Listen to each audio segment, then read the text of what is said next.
shit. Let's go, baby. What's happening? I forgot how good a weed you have. This is Cat Williams weed. Is that really? Yeah. Oh, shit. I'm going to start talking shit on everyone in the business. And there ain't never been a day that Shane Gillis ain't never texted me, "You're gay." Always calling me gay. We had Cat Williams ride the racing simulator, and I filmed it and put some of it up on Instagram. But he's amazing. like, "This is how he drives. This is a normal thing. He does this because he does this in real life." Yeah, I would love for Cat Williams to be the voice of my self-hate. He's like, "You ain't never gonna be nothing, baby. You suck." And it's like, I know, Cat. Just to wake you up every day and get you to go to work. Yeah, yeah. He's the new David Goggins. Yeah. He's like, Pain is good. Feel everything bad, pimpin'. I'm out here golfing in $5,000 sneakers. dude, the books thing is still the funniest shit in the world. Bro, he doubled down and then some. Respect. He said, doubling down on a crazy shit is fucking hilarious. He was saying, I went to the library and I got 20 books at a time because that's all they would let you get, and I would be there 3 times a week. What if? Oftentimes I'd be reading 8 books simultaneously because I have the original book and then I have books and annotated, and it's like, I love it.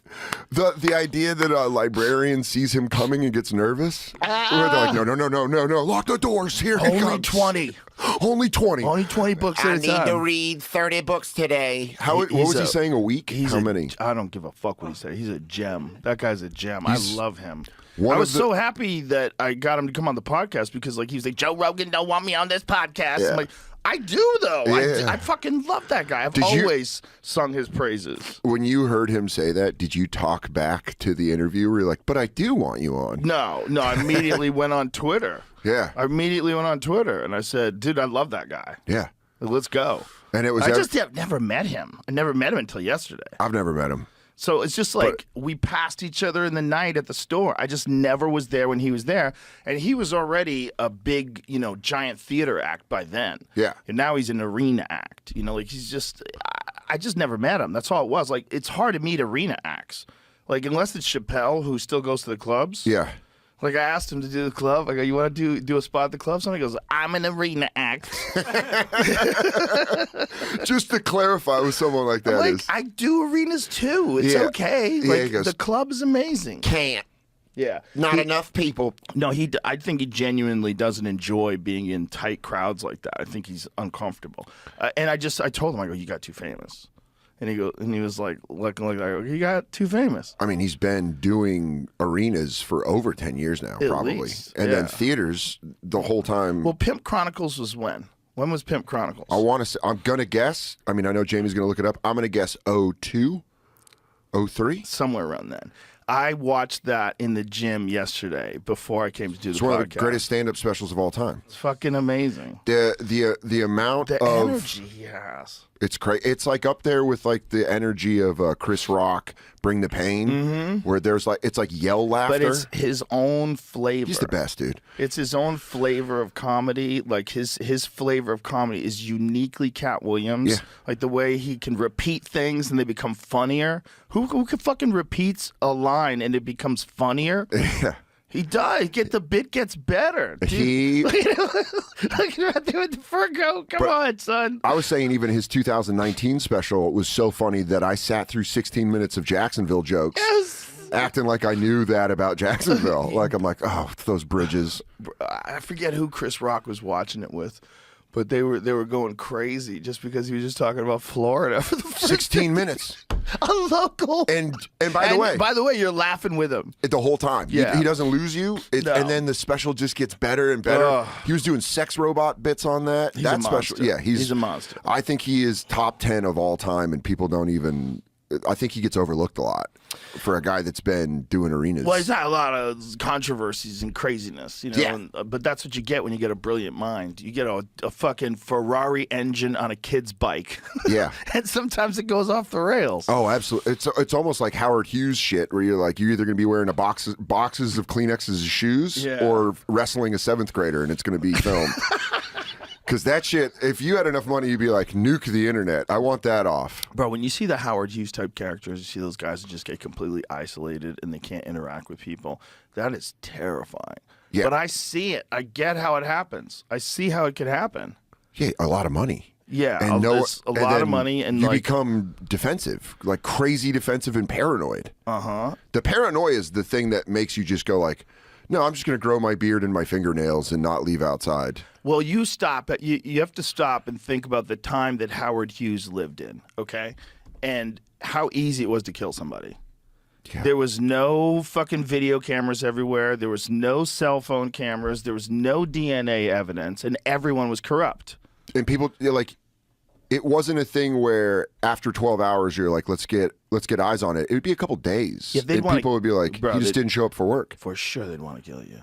Oh yeah. Yeah, you're the billionaire guy who's controlling the schools. Oh my What are God! you doing? You're making weird decisions about the drinking water in the You're a town. Rockefeller. Yeah, you're just like, what? You gotta be. You better be concerned. Yeah, you better have people around you. Well, that's Yeah. where you got to worry about. Who are you insulating yourself with? Because if Right. you're like a billionaire like that and you got crazy motherfuckers in your ears, Yeah. you're gonna do. That's how you get like. Last time I was here, we were talking about Saddam Hussein's kids. But Right. that's the kind of similar shit. Yes. You just get like Yes. crazy people around you, some Machiavellian shit, and you're like, yeah, burn the town. It's always the evil son of the king, right? Yeah, mafia kids.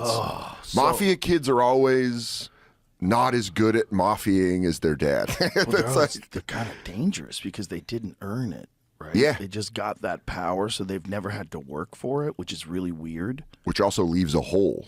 I think it leaves like And they have to prove themselves more too. yeah. Whereas if you make your money yourself, there's always this like gaining momentum where you're like, look Right. what I'm doing. Right? You know you didn't just hit the lottery. Yeah. Well, you kind of hit the lottery at many steps along the way. Get lucky for but sure. There was a lot of work involved in getting to where you are, so you know your progression and what you put in to get to that progression.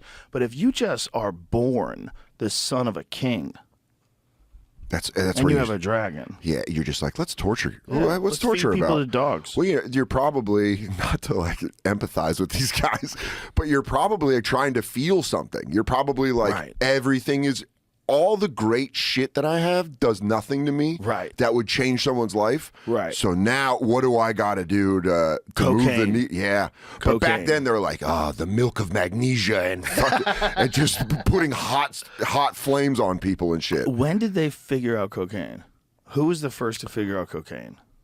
A brave person. A brave person that knew a little bit about science. Because They it must ain't have like known. weed where you can just pull it off Right. and put fire to it. Cocaine and alcohol takes someone so dedicated to getting fucked up that they become good at science. Because I watched. Like- Have you ever seen that show Trafficked? No. There's this woman who's like one of my personal heroes, Mariana Van Zeller. She's like a real on the ground journalist. Like Okay. goes to dangerous places. Yeah. The kind of the people that need to do ayahuasca to stop the PTSD. I don't know what she seems fine, which is crazy. All but- those war correspondents are all like, you're like, you need to probably go do something to erase everything you've seen. She was first on the show like 10 years ago because she exposed the fentanyl issue and the the opioid issue in Florida, where they had those pill mills and they didn't have a database. Yeah. So you could go to they called them pain management centers. You would go there, you would talk to the doctor on the left side. The doctor say, "Oh, you need pills," and you go to the right side and they give you pills, and that's all they have is pills. And then people would go to multiple ones, stockpile, get a big bag of them, go to different doctors. You can go many doctors. Yeah. Oh, yeah. They call that, what do they call it? Doctor shopping, or like going around and like, there's a word for it where they go doctor to doctor. Yeah, you could back then you could do it because they didn't have a database. Oh, all that which shit. everybody thought was insane. This is a controlled substance, a highly addictive heroin that you take in pill form, and you don't. They're don't selling have it a like gum. database? Yeah, they're just like, I don't know. So- Did you come by today? And you go, no. And they're like, we can't tell. She did a whole documentary on it called The OxyContin Express, and That's it was right. amazing. I'm going to absolutely check that out. But she went to the fucking jungle of Colombia to where they make cocaine and filmed the whole process with the people making it, and then hiked out with them when they carried it on their backpacks through the jungle. Who does she talk to Set that up. to also feel comfortable? You're like, at any moment, I'm in the jungle in Colombia. I'm Right. fucking dead. Not only and I just that- got my little recorder and I go, so do you like cocaine? And they're like, what? You're going to expose to your enemies roughly where this is. Yeah. Yeah. Roughly. You're going to give away some information that can be used against you. I'll find those guys who are on that video. Yeah. I don't need. They have a mask on. I know who that is. That's Pedro. I know Pedro. Like, if you had a fucking mask on and you were talking, I was like, hey, guys. Like, that's Dan Soder. You'd have to do it. Did you guys like Macho Man? You'd have to do it in all Cat Williams. Like, while you're working on cocaine. I ain't giving away this cocaine. Ain't no one touching it, pimpin'.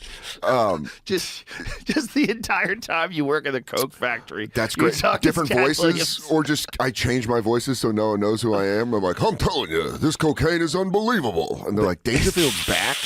Doing coke. When I was a busboy at this steakhouse in Aurora growing up when I was in high school, and we'd smoke cigarettes in the room that wasn't being used. It's when you could smoke in restaurants. And there was this old waiter, and he was a former Marine, and he was like old school, like I don't want to talk about it, old school. Like did some shit. And then one time after work, me and my buddy Mike were sitting there, and we were smoking. He'd smoke cool unfilters. Whoa. And this guy was just telling us stories about he was a sniper in the Army, and his job in Central America was to kill donkeys that were carrying drugs north. Whoa. And he's like, because we'd always ask him, like, did you kill people? He's like, no, I just shot a shit ton of donkeys. And he said, because all these donkeys would just have all this weight on them. Wow. And then he'd just pop them in the middle of the jungle, and he'd be like, well, now you've got, and then it would set up like, okay, now go get them. But this dude, like, him telling us that, and us being 16 and wanting it to be people, you're like, no, but did you kill people? He's like, no, you're not listening to what I did. I fucked their shit up. What a really dumb way to handle a problem. Is what? Like, here's the problem. Some people think you shouldn't do cocaine. Yeah. So we're going to lock everybody up who sells it. So the only people that are going to sell it are the people that can get away with selling it in Mexico. Yeah. And those people are going to be a super billionaire, powerful cartel. Like an army. An industry, an army, a well-funded army. Yeah. And they can walk here. Yeah. And that's because you don't want people over here to sell coke, even though people want to buy coke. Yeah, let it rip. I kind of feel like that's the only real answer. Don't do it. Don't do it. But if it was sold in America, it would be actual coke. Well, is it that hard to sell pure coke? I bet it would. I bet it would make a lot of people's lives better and a lot of people's lives worse. Like a lot of people's lives worse, for sure. It would go like this. Look, Weep, Richard Pryor got just regular coke and it ruined him. Yeah, I mean, Right? some say Hunter S. Thompson. Some Yes. say Hunter S. Thompson's Yes. writing. Sigmund Freud loved cocaine. Oh, I mean, all Of course. all the Look old at that. school gods. Love the way cocaine made him feel. Fucking duh. Also, when he's into psychology. Yeah. I bet there were some Freud talks that you're like, dude, I don't want to do this, and he's like, no, think about it. You want to fuck your mom, and he goes, dude, Simon, we're on a lot of blow right now. It's like 80s coke movies where they were writing and making it when they were doing coke. There's some of those movies like, what are you saying? Probably not. Maybe, but Electric 2, Electric Boogaloo, Breaking 2, Electric Boogaloo. I watched that in my hotel room the other thing, and I was like, this was written on cocaine. Because every scene just goes like, and then they're here, and then they're here, and then they're here, and everything's all right. My number one speculation is Showgirls. Yeah, Showgirls was written with a half erect penis. That movie was written by a guy that's like, and then boobs come out. That movie hit when I was in middle school, like right when jerking off started, and so it was a gold mine because you could be like, it's a legitimate movie. It wasn't porn, Right, but she's topless. Oh, dude, the sex scene in the pool is the dumbest shit. Where she goes like, She starts flopping around. She looks possessed. It doesn't make any sense that anybody would be like, not lose their boner and go, oh my God, she's insane. Yeah. I'm having sex with an insane person. Also, that would hurt having sex like that. You'd be like, hey, calm down. It was only NC-17, the first and to date only NC-17 film to be given a wide release mainstream theaters. I'm telling They you. made it. It was so dumb. It's one of movie the dumbest movies ever. was so but it's stupid. great. But it's great to watch. Eighth grade jerk off. It's Well, Hall it's of just Fame. great to watch because it's so goofy. Like if It's- you're with a bunch of buddies and you get high and watch Showgirls, you're gonna laugh. You're gonna laugh really. Like Hinchcliffe, Gillis, Showgirls. Oh yeah. We're having fun. I mean, all the dialogue, the choppy dialogue, it made Cinemax movies look better. Where you're like, man, we were really making fun of Shannon Tweed and all those Cinemax movies, and then you're like, actually, much better than this. It's better than Showgirls.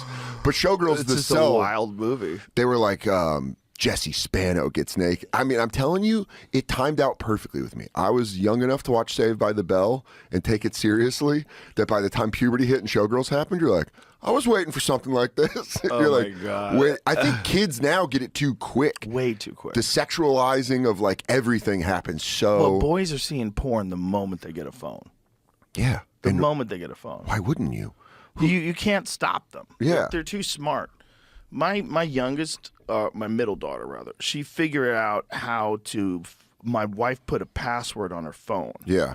And so, like, she could limit the use. She figured to record the screen and give my wife the phone. So my wife punches in the numbers. It's recording the screen. It's like velociraptors learning how to open doors. Wow, it's exactly like what the fuck? She was 12. That is, they know so fast. Like, that's so creepy. Yeah. Like, you little raptor. Yeah. Like imagine thinking that. Yo, here, mom. Here, mom. Here's my phone. Can you put it in? I really agree with you that limitations are important. I want to see the puppies. And then she's like, you look at her screen time, and it's 4 hours of TikTok. She goes around the corner, and she looks, and she's like, we got her. Well, they're little drug dealers. Yeah. That's what the phone companies are. Little drug dealers for kids. Hits. Yeah. I mean, we do drug it too. Dealers, and the kids are little junkies, and we're junkies too. But I think it is. I think it's one of those things where you're like, what's going to be their response to it? Because they're smart. They can do shit like that. When they get older, are they going to be like, hey, we should limit this? No, it's not going to be limited. We're in it now. We're in it now, and this is us. And I think it's just going to get more and more invasive because that seems the direction that it keeps going. If I had a guess, and then this is obviously just a guess. I don't know what the fuck I'm talking about. But I feel like this can't be stopped, especially with AI. When they're talking about AI and all the things that AI can do for you now, it's just people are getting papers written. They're getting busted all the time because ChatGPT is writing them. Any answer to kind of anything. It can code websites instantaneously. It can do your voice. It can replicate your voice. The Google one can't show white people, though. Really? Which is a real issue. That's no, fair. really? You didn't know this? No. Oh, dude. They Are you can't- ready for this? Google They asked the Google one to show images of World War II Nazi soldiers. Yeah. And they made it all woke. So they made like a Native American Nazi. They have an Asian lady Nazi. They have a black man Nazi. You are describing the It's- perfect punk album cover from the 80s. Bro, it couldn't describe the founding fathers of the United States. Well, they were men, but were they? Did they identify as Dude, men? you have to see some of these pictures. You got any, Jamie? Trying to find. I mean, I know I was seeing it on Twitter. So Here's my question to you, and this is the perfect place to ask this question about cell phones. Do you think there's any chance that cell phones are weapons from aliens that disarm us because we're all looking down and they know it can use our emotions, like a grenade that takes a long time to explode, where they're just like because we each have them. Right. Everyone like. Because I love alien shit, and you're like, well, there's got to be some alien technology. If they're watching us, they just drop some. They're like, hey, you guys want to watch them get fucked up? Let's give them cell phones. Look at that. That's great.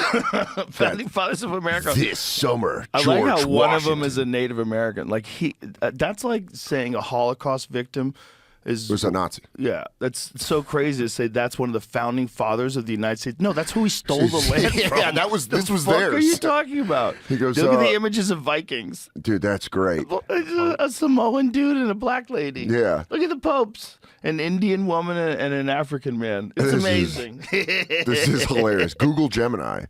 That's so funny. Google Yeah. Gemini's like, I don't want to say it. That's not good because you are messing with the fiber of reality to fit in with your ideology, and you shouldn't be doing that if you're in control of artificial intelligence. It's supposed to be an artificially intelligent program that takes all the information in the world and gives you a take on things, right? It's not supposed to be an indoctrination tool. You can't use it to. So you're saying no fit an opinion agenda. opinions. It should be a regurgitation, not You an can't opinion. fucking lie about who the founding fathers were. Man, but can you imagine if you could use AI to make it yourself look awesome?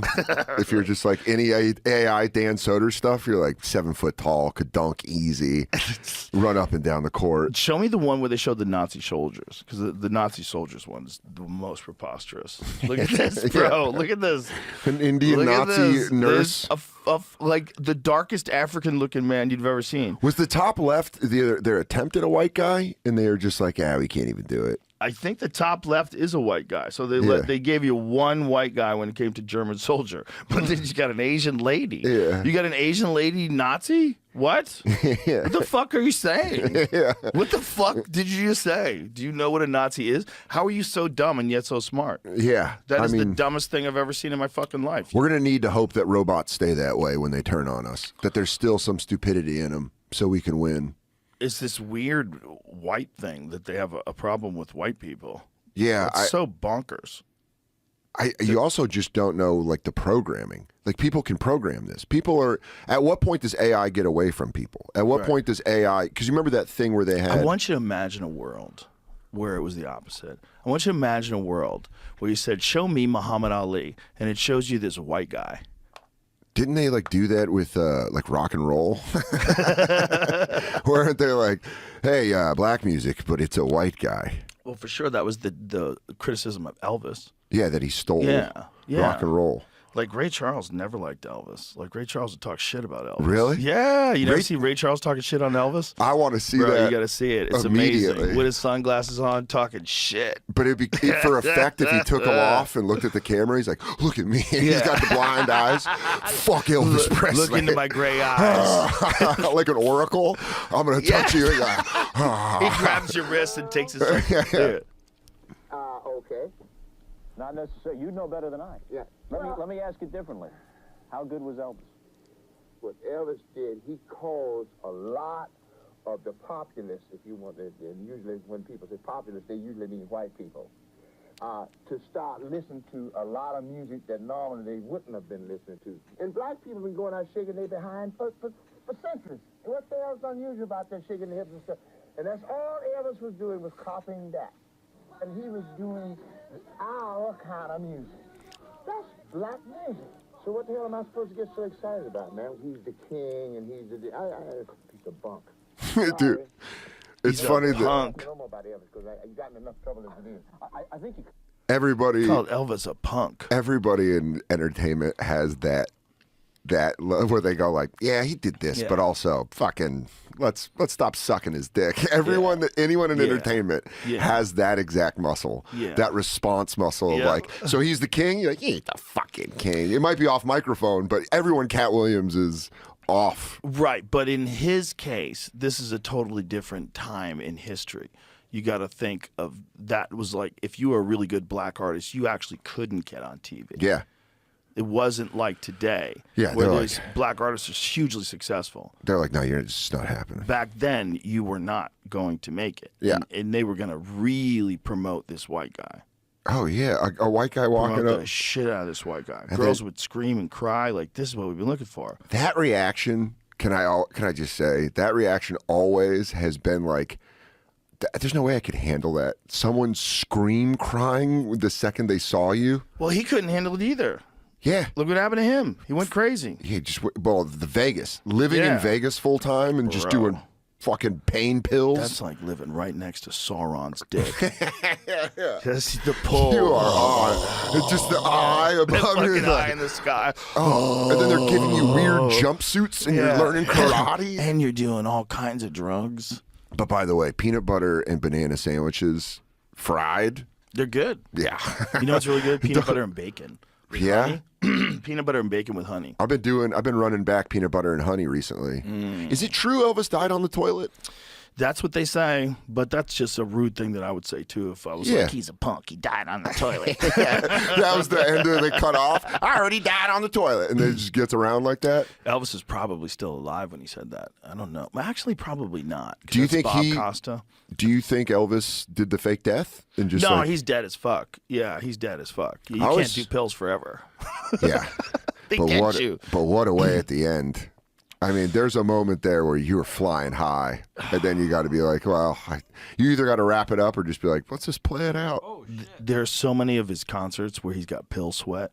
Oh, yeah. Like just pill sweat all over his face. Dumping. That pill sweat. Just dumping sweat. Elvis Presley autopsy explains grotesque illness that caused him to die on toilet. He was 43? He had constipation because of everything. They said he had a 4-month-old stool. No That's what killed him? That's what this says. Oh, but isn't that one of the things that happens when people take like Vicodins? Opiates, they usually have a hard time shitting on. Yeah, here, due to his high-fat, unhealthy diet. What about the pills? The jailhouse rocker 9,000 suffered from chronic constipation.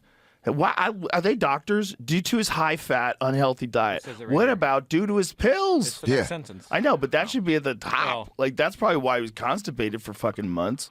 The unhealthy diet people shit like racehorses. Like, they shit everywhere. Yeah.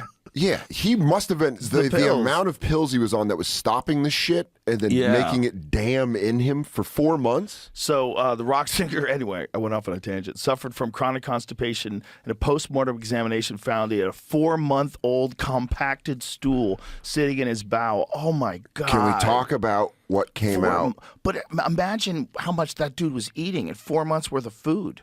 And banana peanut butter sandwiches. Bro, he didn't shit for 4 months? He just packed it in. How could you not shit for 4 months? Because my initial thought is Ari would do that, I think. this is just as a challenge. No way. No, I had to ask him sometime. No way. Not 4 months, but weeks. What?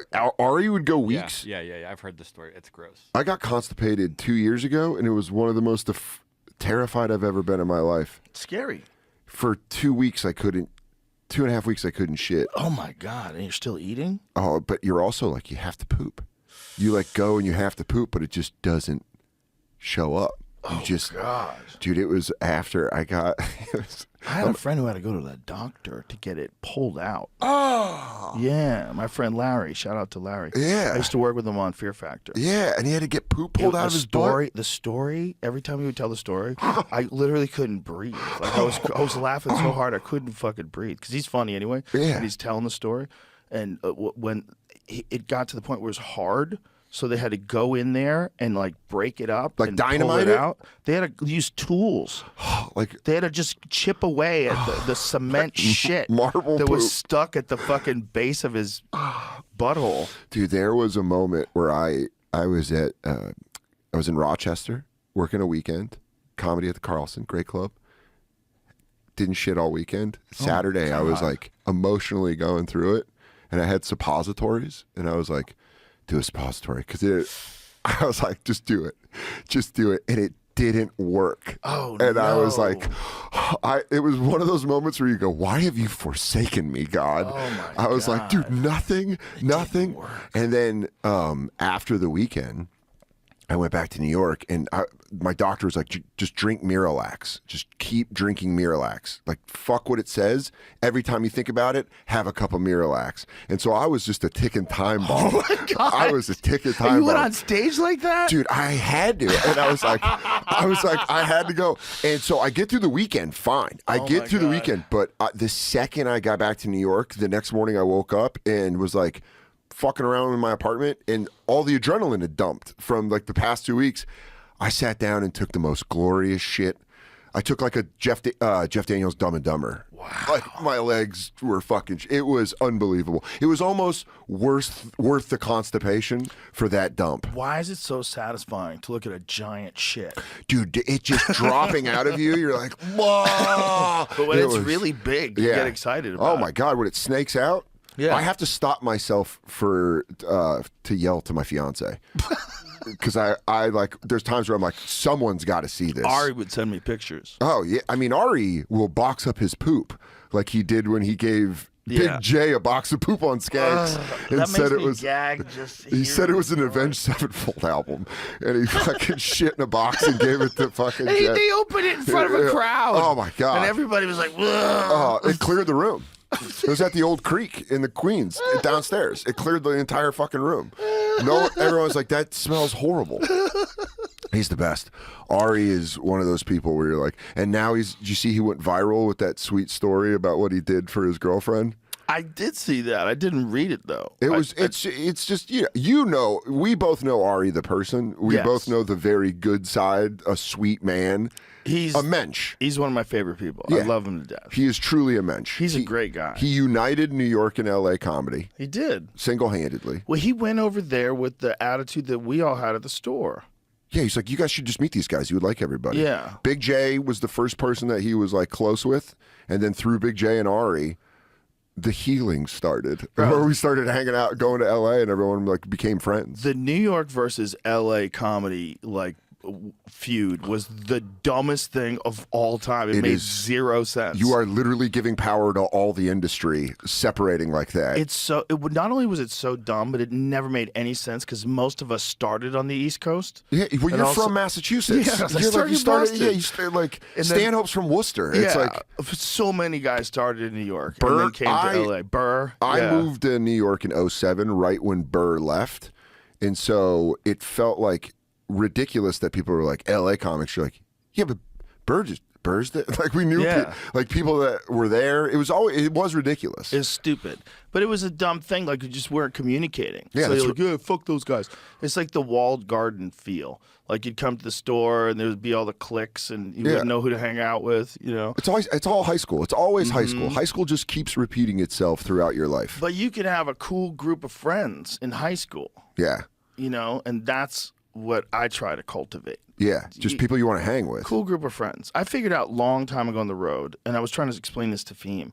It's better to make less money on the road and then pay a guy who's good to open for you. Absolutely. And pay for his airfare and his hotel. So you'll make less money, but you'll have more fun. You have to have more fun. Fun is the whole thing. I'll add to that. I like bringing my friends who I like to watch because then I get to watch a show. Yes. I watch them in the middle and I go like, this is so fun. Yes. Like, and you get to go on laughing. Yeah, like you're already laughing. Dan St. Germain's one of my best friends, and he's a hilarious comic, and I bring him on the road, and he just does little stuff that I'm just like, dude, that's so fucking funny. He'll get off stage, and I'll be like, that line is so funny, and he'll be like, oh, thanks. When we filmed, because I'm, put out my special on YouTube Friday, March 1st, when we filmed that, I brought him because I was like, let's just keep this like a weekend. We're just going to film this like this is, because I was just on the road. Yeah. And I was like, let's just film a show at a club that I love, Portland Helium. We'll just film it like it always is. And I get to bring my friend, and then it's just like a hang. Yes. It's like a fun hang that doesn't feel, because when you do special tapings, they can feel like, everyone's like, are you going to do it? Right. Is it going to be good? And you're like, and you got like your managers there randomly. Yes. And it just doesn't feel like a show. Right. Filming it at Portland Helium with St. Germain and having like people around and just friends come through. Then it's just a show. It was like, and then I'm like, I'm just going to put this up on YouTube for free. And this is great. And this is exactly what I do on the road.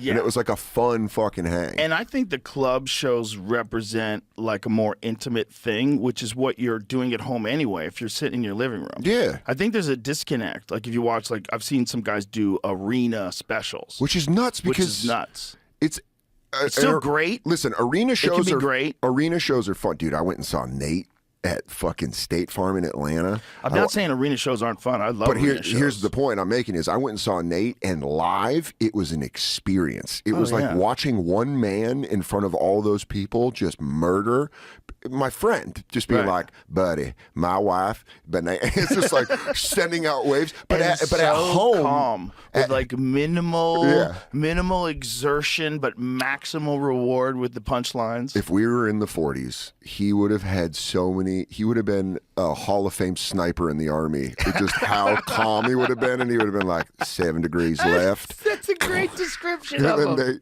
Nate would be like 7 degrees right. I've never seen someone more calmly kill. It's incredible. Yeah, it's incredible. And by the way he kills, his bits are stuff that it's so organic and from who he is. Yeah, that like you're like, I've had multiple phone conversations with Nate, multiple over the years, where we have talked about something, and then months later, that conversation is a 7-minute bit, and it's just destroying the room. We had, because we all used to hang in New York, like around 07, 08 at Stand Up New York, when Patrice's manager, Wayne Rada, was booking it. So it was like Patrice was there, Attell, Big J, and then Nate. All these guys that I met, specifically Louis J. Gomez and all them, are all from this time period. So you would have weird hangs like me, Louis, and Nate. Nate had a bit that he did on Conan about his friend trying to fight staff members at a McDonald's because he took a bite out of his burger. That was Nate Lewis and I, because we took a bite out of Lewis's hamburger and wrapped it back up. And this psycho came back in and was like, "Oh, what's up?" And started walking at the McDonald's workers. Oh, and Nate and I were like, no. Dude, Nate was laughing so hard he had to bail out of the McDonald's. And I had to get in front of Lewis and be like, "It was us. It was us." And then 6 months later, Nate's on Conan murdering with a bit about it. Dude, I bought a cheeseburger once from Burger King, and it had a bite taken out of it. That is an act of war. If it's not your friend, it's an act of war. I was driving home from training, and I what got a bad the guy to pick. A guy coming home from training. I was so sad. Yeah, I mean, you have to throw it away. I was so hungry. I ate it. Did you bite around it? Yeah, I was so poor. I needed the food. When I was a waiter, that's what I would do when I worked in Midtown, and they would like throw out this steak. We had a steak, and it was in little slices all the way down, and I would see how much they would eat, and then I would just go one over and be like, "And that's mine." And I'd just put that in a dish, and I'd be like, "And I got some steak." That's always the way to do it. When you're poor, when you're that poor, you're like, "I'll eat around it." Yeah. I just ate it. I was so hungry. And I was But so it is a sad. bummer. And I didn't know what to do. Should I go and tell them someone took a bite out of my burger? I have to get home. I'm tired. Was that? I just ate it. Because I'm saying they picked the wrong guy. You pick me, who just smoked a bowl, and I'll What be am I like, going to do? Go in and karate kick people? "Yes, yes." No, I wasn't that type of guy. Dude, you could be like Show Nuff in The Last Dragon and go fuck up. Ate my motherfucking cheeseburger. When I say who ate my burger, yeah, You that could would've pick the wrong guy to do that too, though. You could pick a guy who just found out that his wife's been fucking his best friend, and she stole $100,000 from his bank account, and his boss just fired him, and then he is in a fucking rage. And he gets a cheeseburger, and it's got a bite taken out of it.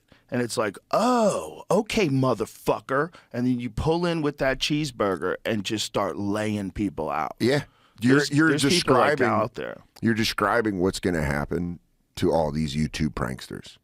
Some of them are bringing big, giant security guards with them. Well, that's their thing now, because there was a story about a guy, one of these pranksters that got shot. He got shot in the stomach. Oh, I saw that. And then an article came out with an interview with his dad. Shot in the stomach by an illegal immigrant, by the way. Yeah, but still a prank. I know, but that dude you got me is just thinking. so quick to pull guns. I mean, where's he from? fuck around with. He ran from something. You know that guy ran from something more dangerous than him. Yeah, maybe jail. I mean, yeah. There's like Maybe some he ran guys from jail. Some of these people, you're like, dude, you don't want to fuck. It's again the wrong guy. You picked the wrong guy. Yeah, you picked the wrong guy. You picked the wrong guy. By fucking pull his pants down. Just shot him in the gut. Dude, there were old pranks. People used to, because this has come in waves. There was like in the Vine days, people were doing pranks. Yes. And they were depantsing like black dudes, just walking up and depantsing black guys like in the hood and being like, no. And the second they would like get swarmed on, they'd be like, no, it's a prank. And there's one where a guy does it and you hear that gun hit the street and that prankster's like, and the guy like picks up the gun and you're like, dude, wouldn't you? You could have been dead. You could have been dead. 100%. And by the way, the security guards are just going to make it worse, because then you're going to get a guy. Maybe you have a guy that can fucking handle himself, and he's not scared of your security. And now there's two people getting hurt. Or the security guy gets shot first. Exactly. Yeah. And you're like, dude, that's crazy, man. There's what people will do for attention. It's just nuts. But that's alien. Dude, it's alien weaponry. You might be onto something. They're coming from under the sea, and they're giving us weapons. I'm all about USOs now, dude. Undersea. It's unidentified submersible objects. That's where they are, dude. Yeah. They're at the floor of this. Yeah. We were talking about sonar. That just touched my heart where I'm like, do we both have the same crazy theory? Is this correct or incorrect? Dude, I love that. We were talking about space, about how we know more about space than we do about the ocean, which is true. And he was saying that those underwater listening devices were most likely so that they could hear UFOs. Dude. Because if they're really, imagine if they're really Here's the thing that if they know about it, fucking you should tell us. But here's what I think. The theory I had, because I listened to an episode of the last podcast on the talking about USOs, and I got super into it because I was high enough. You know, when the song hits correctly, sometimes the podcast will do that. And I was listening to the last podcast on the left, and it hit where I go like, it unlocked because they had this theory that they talked about that the millions of years it took us to crawl out of the water and evolve into fucking whatever we are, like monkeys and then Neanderthals and then humans, all that millions of years, there were things under the ocean evolving for millions of years with technology and stuff, and we're just up on the roof. Yeah, the problem is we've never seen anything other than us that manipulates its environment. The intelligent things that we found in the ocean that are real are dolphins and orcas. Yeah. And whales. But And what about dolphins and orcas are crazy. but like octopuses too, Yeah, right? that's true too. Yeah. But none of them, the octopuses, but none of them have ever figured out how to like make houses and cars and ships. It's all like they're out in the wild. There's no houses. I used to do a bit about how dangerous the ocean is because there's no doors. I'm like, there's no doors. No matter what, it's just There's fucking caves. sharks and crabs and no doors. Yeah. And everywhere you look, everything is eating everything. Yeah. It's literal murder soup because they all eat each other. It's a ladder of eating. Yeah. Just everything goes up and eats something. And at the top, you have killer whales that are eating whales. They eat everything. What if we're missing something? What if we don't see it? What if we are too stupid? What if we're just like rock monkeys and they're just like, they can't see down here. These guys have no fucking clue. You know when you're in a tinted car and someone's like looking in the window and you're looking at him like, look at this fucking idiot. He doesn't even see me. Maybe, what if that's us with the aliens in the water? What if we're like looking down there in the water and they're like, these fucking idiots. Even when they come down here, they can't see shit. That's possible. It's possible that they also can be completely invisible. Like, Yeah. We're really close to being able to do that now with stuff. They figured out how to like project what's behind things on screens. So you can like theoretically have a vehicle that as it's moving through an environment, it's projecting what's there. That's a Predator shit. Yeah, like literally, that's a concept that they're working on. They're working on it for aircrafts. They're working on it for vehicles. It's terrifying. Yeah. It's so terrifying. And that's just step one. Step two would be do something that alters reality around the thing so it's invisible. Yeah. It like. So that's what. So you go into the ocean, and we're like Yeah. down there, and we're so limited because Yeah. we can't breathe down there. So we're limited. We're in like submarines, or we have robots, and it's Yeah. just like it's just like a fucking ring. Every footage under the sea looks like a Ring doorbell, where it's just like, bzz, bzz, and we don't know what the fuck. Yeah. They could be behind it, like these idiots. There's so little of it that we've explored. There's only like 10% of the ocean floor that we've explored. 10%. That's so crazy. 10%. And then the thing that they always see UFOs or USOs over water, it's like the high frequency that they see them, and then they just fucking just down in there, and they're like, follow me, bitch. And we're like, we can't breathe. You know, space or the ocean, we can't breathe down there. We have a limited amount of room we can move around in. Just the idea of something being here the whole time is so creepy. Yeah. Yeah. And then, but us being, what's comforting is we're all so stupid we don't see it. Right. Imagine if you had a friend that's like, hey, like if a couple people could see it, you would be terrified. Imagine if society had gotten to a point at one point in time where artificial intelligence and human brains mixed, and we created a super class of species, like a new thing that's both technological and biological. Yeah. And only a small number of beings got that. I mean, And those beings, for some reason, left us here the way we are. yeah, like And that's what we're seeing with these aliens. Those are humans that went down the road that we're going down right now. and they were like, dude, we're going to get out of here. Yeah, and then maybe there was like all the disasters that happened, like the Younger Dryas impact, the asteroids hit, and all that stuff, and level society. But they escape because they're interdimensional travelers. Yeah, they're now. like, we're going to get the fuck out of here. It's like Yeah. leaving a house. You're just like, Yeah. I don't care about this Shoot, house anymore. Now Yeah. we're somewhere else. Shoot, they don't need food anymore. They probably work on nuclear energy or something. There's probably some crazy power or source. like antimatter. Yeah, it's like a thing that we would never even think of. Yeah, they don't need to breed. The thing that the Jimmy Carter brief. Did you know about this when where they briefed him and it like broke him emotionally? Where he was like so upset, where they were like, "Hey, by the way, they've been here forever." Like he was like a deeply religious man. Well, Tucker Carlson's talked about this recently. Really? Yeah, Tucker Carlson said that he believes that they've always been here, and he believes that it's probably he was talking about like good and evil, and that we know that good exists and we know that evil exists. Sure, we know that people are capable of doing evil. Like these are real forces in the world. Yeah, and what people are saying is that these experiences that some people are having with like benevolent ones, that this is the stories of demons. This is the stories of the Bible. That there's races that are evil.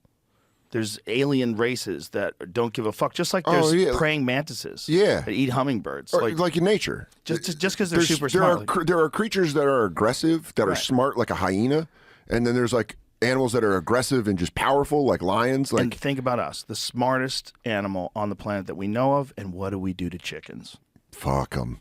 No. Oh, those chickens. I go, no, you don't fuck. Oh, God damn. This is where my whole world unravels. I go, Joe, I fuck chickens, dude. I don't know. I didn't think you were going to get me like that. But yeah, there could be the idea of benevolent aliens, of like, the idea that there are aliens that are good and aliens that are bad scares me so much more, because you're just like, please leave me alone. And like, good ones, bail me out of it. I mean, but imagine like if something became super intelligent, but in a more balanced environment. Like, instead of the way humans are so much more intelligent than everything else, what if there was other shit around that was pretty close to us? So you're saying, like, what if the food chain, the gap wasn't as big between 1 and 2? Right. Would we ever... That would be a lot nicer to each other. Right, but would we ever get to this point? That's the thing. I think if it did, it would be a slower roll. Way slower, But I also believe that community and empathy would be higher if we had less of us, more danger, more of a threat. If there was like I tried this as a bit, but it never worked. If dolphins had legs, like if they just came out, because they rape, and like if dolphins came out and just on land, and you'd be like, because they're all muscle, so they would just fuck our shit up. Oh, they'd kill you. Yeah, a dolphin that could breathe. Yeah, and then you're in trouble. Yeah, we're absolutely fucked. You're in trouble. Imagine we're all so pro dolphin, but dolphins evolve legs, and they just become the worst rapists on the planet. And they're like, "What were you wearing?" And you go, they rape your dog. They rape everything. Just everything. They don't give a fuck. They rape your car. Yeah. I got super intelligent. And they just fuck everything they find. They go, my Altima got fucked by a dolphin. I'm going to be late to work. Your emu's laid out in the fucking garage. They're just like a tornado of rape. It's just coming through and fucking a town up. They also commit infanticide. What's that? They kill babies. So they got those Chinese I don't think they call it anti-natal infanticide. law. What do they call it? Infanticide is like large-scale killing of children, I think. I think I might have exaggerated that. But I think what they do is when female dolphins have babies, apparently they won't breed for a long period of time while they're raising that baby. Sure, they're being good moms. And what male dolphins would do, if they have not had sex with the female dolphin, I hope I'm not fucking any of this up, they'll kill the babies. To fuck the mom? Force the mom into breeding again. Force her back into estrus. That's some trailer trash shit. The strategy that the female dolphins have employed is to have sex with as many male dolphins around her as she can, so that no one knows who's the baby. Yeah, so everyone's like, that might be my kid. Exactly.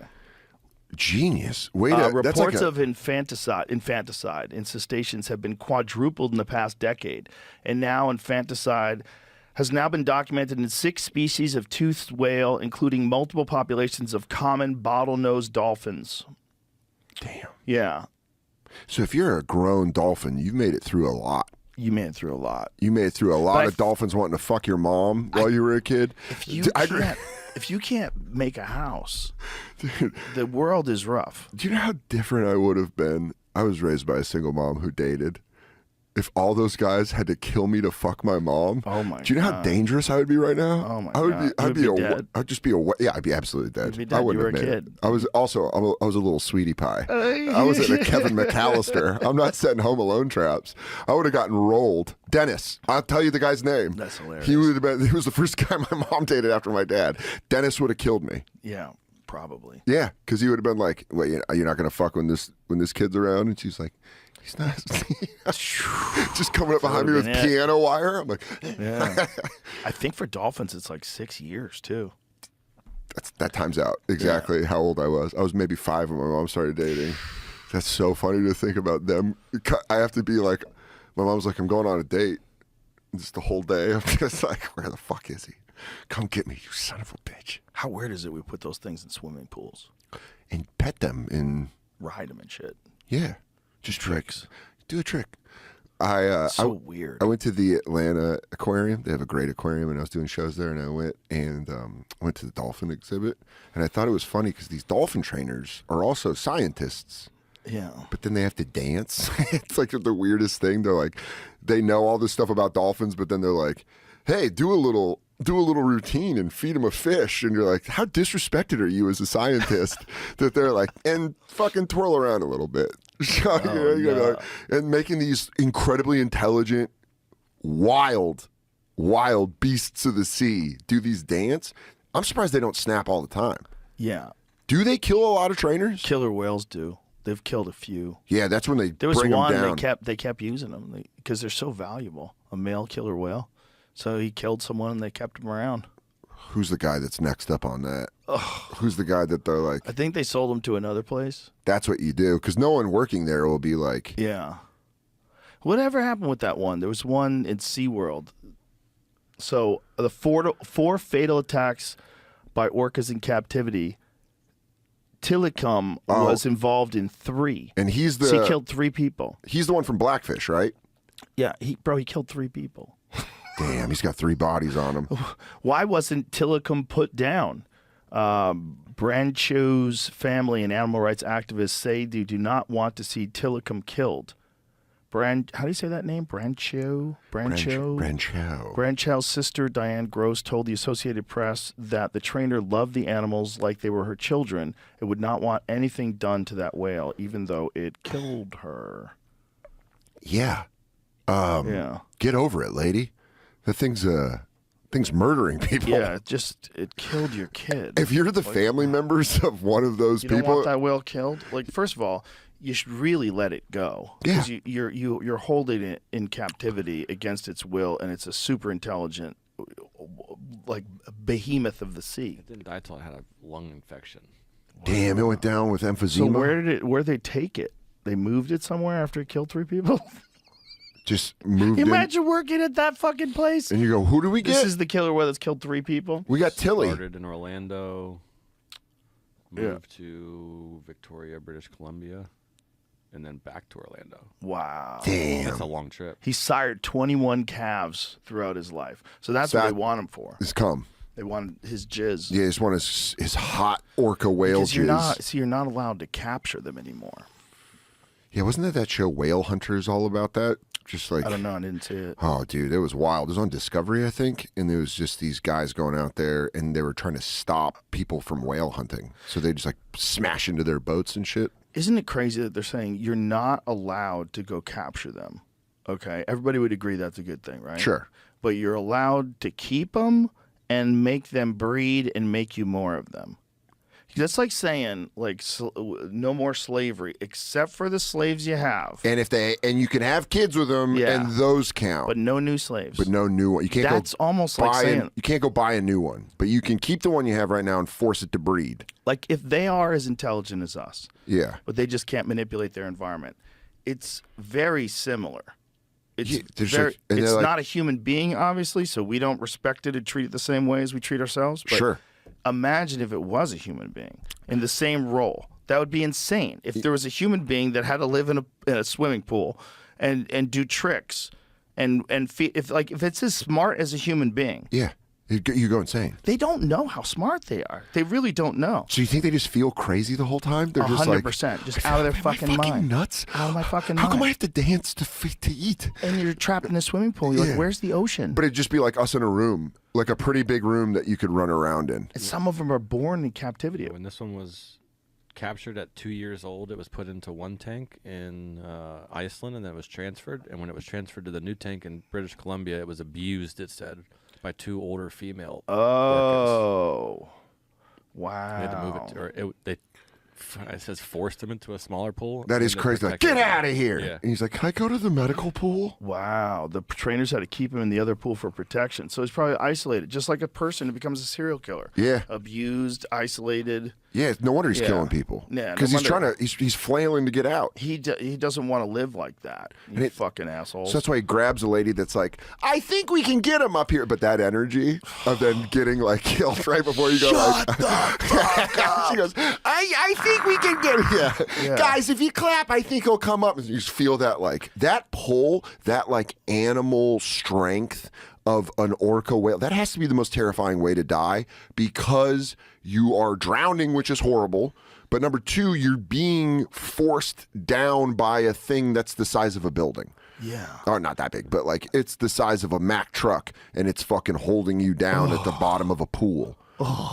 And you're just like, And you're just trapped in its teeth. yeah. And So but it it's, obviously doesn't give a fuck about you. but it's holding you in a way that you're like, well, this is it. Rescue attempts were thwarted by the whales, who refused to let Byrne go even after she was believed to have fallen unconscious in the water. Her corpse was later retrieved with a large net, after which she was determined to be deceased. Her death was ruled an accident. It's murder. That was murder. So the whales were like, they were keeping her there. They were high-fiving after. They were stopping the rescue attempts. That's Yeah. crazy. They dapped Yeah. each other They up. wanted her dead. After, they were like, we got Yeah. her. They wanted her dead. Yeah. That's so crazy. They're so smart, man. Well, also, was she the head trainer? The lady that got killed? Well, she was only 20, and then I'm reading in the second one. This says that the second one was a guy. They call him a vagrant, snuck into the pool. Which, by the way, And Tillicum killed him? Yeah. By the way, Well, that's on him. You sneak into that is the Ace Ventura moment where he's like, "Here's Snowflake, here's Snowflake." See, now all of a sudden I'm on Tillicum's side. that in a guy, big way. that guy, Yeah. fuck you. Yeah. That's on you. That's him. But I'm on Tillicum's side. Like, what are you doing? Why are we still allowing that? That's so crazy that if anybody's watched that movie, the orca movie, what is it called? Blackfin? What is it? Blackfish. Blackfish. I thought you were going to say Free Blackfish. Willy. I was Yes. going to go. I know. And the soundtrack. Blackfish, or have watched any of the documentaries, any of the YouTube videos that you could see about orcas in captivity. It's crazy that that's legal. Yeah. It's torture. Yeah, you're taking a thing that they're It just didn't like. do anything, and it's a prisoner. It's a prisoner for life. And it's also giant and Yeah. needs space. Yeah, It it's needs. insane. I can't imagine feeling guilt-free owning that place. It's literally like you being stuck in this room for the rest of your life. And then I come out and I do a sick routine. And then I come back in and you give me like cheeseburgers. And I come back in here and I go like, that new Batman bit's really hitting. Yeah, like, imagine- I'm stuff my face and then finally I've just had enough of it. After years. Yeah. Years of daily, of just that. Yeah. And by the way, absolute abuse. Because I'm sure orcas, they're smart enough that they don't always listen to commands. Like anything with intelligence. It's not 100% going to listen to commands. Right. Because it's got to think, and sometimes it doubts, and sometimes like, Yeah. and then they probably were like abusing it. The fact that they killed her and that the other whales did Lookout like a fucking prison hit, I would be like, yeah, I don't want to speak out of turn, but if I was her family, I'm reading back to Shamu because I was like, why did they call them all Shamu? yeah, The first one, not the first, but it was one of the first ones was called Shamu, and this one had an incident too. It didn't. The woman didn't die, but In which she bit the legs and hips of Annette Eckes, a SeaWorld employee who was told to ride her as part of a film publicity event. Shamu refused to release the woman until other workers came to the rescue and pried the orca's jaws apart with a pole. Oh my God. Oh my God. she died 4 months later. Or not the whale, not the woman. yeah. Oh, she's only conditioned to perform with trainers wearing wetsuits. So the problem is this girl got on with wearing a bikini. Because by the way, it was 71, so they were absolutely doing that. Like, Why don't you give him a sexy ride? Sexy ride on Shamu. Shamu loves sexy ladies. And then Shamu was like, I am a devout Muslim. He's It's like, a fucking- either get a burqa on. That's, I mean, dude. Didn't like skin. Yeah. Get your dirty vagina off of me. Yeah, you fucking weird you Ew. rock monkeys Ew. touching me with your fucking Ew, land your skin. feet. You got your feet on me. Your dry skin. She was only trained to do it with people wearing wetsuits. Yeah. So she had previously attacked people in bikinis before. And if you're one of those guys that like is running that park and you're all sexed up on cocaine, on good 70s cocaine, and you're like, yeah, baby, you can ride Shamu. And then they're like, hey, dude, I don't think you should put her on there. He goes, no, it's a sexy ride. She loves sexy rides. And then he's like, He pulls up in his Trans Am. he's like, yeah, you can ride the whales. Because back in the 70s, they didn't give a fuck about animals. They didn't give a fuck. 70s and 80s. Dude, one of my Fur coats, bro. dude, Milo and Otis. There's a movie called Milo and Otis in the 80s and 90s. What is it? It's a movie about a puppy and a dog that love each other, right? My favorite episode of Legion of Skanks ever is, I wasn't even on it. Louis J. Gomez talks about it, gets teared up because he loves the movie so much. I think he was drunk on the podcast. It's like, if you watched it in your childhood, it sticks with you. It's a movie about a dog and a cat that from 86. And it's like, yeah, it's about a pug and this cat and they're friends and they just go on a wild adventure through wherever they're going through, right? Okay. And you're like, as part of my childhood, it's live action. I remember this being like, dude, this is such a sweet movie. You look up the animal abuse that occurred on this movie, and I can't even watch this because it upsets me knowing I think you can look it up. There was a scene involving a cat where they killed like 12 of them to get this scene done because I think it was filmed in a country with like no animal rights, like no at all. And they were just like, that scene. That was the scene where the cats in the thing. I think they lost like a bunch of cats. Oh my! There was a scene where they had to make him walk with a limp, and they were just breaking his leg. Oh, that's what I mean. You read about it, and you're like, oh my god! Once they did that episode on Skanks, and then I read about it because I like was listening to the episode playing video games, and I was like, I gotta look this up. It fucked me up. I like can't. Oh my god! It's the animal welfare allegations. Yeah. Okay, yeah, they probably aren't going into the details, but you can find the details online. But they were like, because you see it and you're like, oh look at that, God. An animal and a cat, friends. Well, isn't that like the idea of like, if you ran like a billionaire pedophile business? Sure. All right, I'm with you. You did it through an animation company. Oh, Isn't it kind of like that? Well, the Nickelodeon thing, where that guy got busted. That guy, Jay and I talked it on the bonfire before I left, but this guy at Nickelodeon he was like on, remember the show Head of the Class? I don't remember. I know who you're talking about. Yeah, this guy his name's Dan something, and he was a higher up at Nickelodeon, and it found out that he was just like wildly abusing everyone, like feet pictures. Dude, his pool at his house, this guy, Dan Schneider, his pool at his house is a foot. And he was accused of having like a crazy foot fetish. If you have a crazy foot fetish, don't make your pool a foot. Whoa. Yeah, there's a series. That's what it is. I learned all my shit from bad documentaries. The problem is, if you get busted for something like that and you look like that, everyone's going to believe you did it. Yeah, bud. You got pedophile face like a motherfucker. He's got that face. Yeah. You're like, yeah, some deviant shit. Yeah. You know who else had that? Was the guy that did all the boy bands in Orlando, Lou, what was his name? Lou Pearlman. Lou Pearlman, you're just like, yeah, you abused kids. Like, you see a picture of him. Bro, the best one is Jimmy Savile. Oh, my God, dude. Yeah, look at that. Oh, yeah. Look at him. Just a bunch of hot boys screaming like they're all having a good time. Yeah. He's like, And yeah! He's just nutting. Oh, my God. He looks like if Philip Seymour Hoffman wore a fat suit and played an evil guy. It was on worse heroin. Yeah, he was on mean heroin. Look at him. Oh, my God. But Jimmy Savile was like... the creepiest looking creep of all time. But by the way, he did shit that was like... In the documentary, I don't even know if they brought it up. Like, he would like fuck with kids that were dying. Like, on the step of death, maybe even past. Oh my God, that is Just an evil. look at him. He looks evil like man. a demon. And also, who wears a mesh shirt like that when you're all old and got turkey skin? A freak, a sexual freak. Oh. And he had his own supply of kids, and he's sexually abusing these kids. And these kids are like, dude, I'm dying. I got fucking leukemia, and I got to fuck this weird-looking dude. But imagine that other people knew.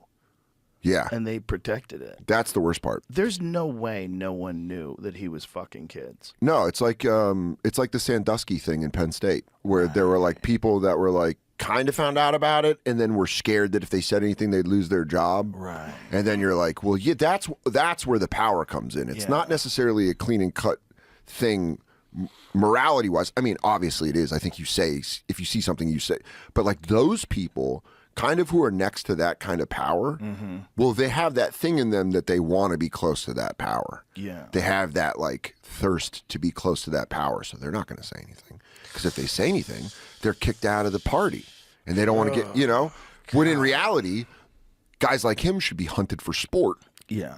By people, and then you put that on cable. Yeah. And I watch that. And you get really rich. Yeah, you get really rich hunting pay-per-view. Bad people. Yeah. And you go like, I want to see Jimmy Savile get... Bro, imagine if we did have the ability to film things in HD from the sky, where you never interacted. You could do the entire show. It's coming. And it's Jimmy Savile gets let loose, and one of those kids is 18 now. Oh yes, and baby! He's got a battle axe. And it's him and his dad, so it's like a bonding experience. Yeah. Or you get the guy Larry Nasser from Michigan State. Yeah. I just watched that video of the dad trying to attack him in court. That'll fire you up when you see a dad be like, "Can I get a minute with him?" And the judge is like, I can't do that. He does that like move, and then he gets like this guy. Yeah. It's completely understandable. 100%. Larry Nasser's a piece of shit. What happened to that guy? Did he get in trouble? Yeah, this is it. By the way, shout out his daughters for being proud the entire time of him. They don't ever break. They watch it and they're like, "Thanks, Dad." He just wanted to get his hands on Larry Nasser. It's reminded me of that one recently. The guy jumped across and got Dude, the judge. that's wild. That one's wild. That guy got some air. Yeah, dude, that guy got dude a full can fucking jump, man. That was a full Goldberg spear in the air. That was not instantaneous. He was preparing for that. Did there's he no back way. pivot? Did he go like? Do you think he did like a No, test? he just went for it, man. It was so fast. There's a moment where you wonder if he goes like this. It was so fast. Watch how fast he moves. Here he is. Yeah! Gets her too. Yeah. You know what? Bro, whatever he prison, jumped over the whole desk. Whatever prison he gets put in, you're hoping there's a longest yard situation where you can use this guy on the field. That guy's gonna be a hero. Yeah, dude, he's gonna go in and be like, "Damn, you got her too," because he got him. It was an arm tackle. He got her. Did you see what they did to him though? The next time they brought him in. Yeah, they like muzzled him and kept him like Hannibal Lecter. Like Hannibal Lecter. Yeah. Show how they brought him in the second time. Look at how they brought him in. Which you should have entrance music like a fighter. Look at this guy. Look at that. They gave him a net. He's chained. His hands are in bags. He can't use his fingers. He's handcuffed and shackled. And they got 7 guys around him. Yeah. Wild, man. Dude. Look at his eyes.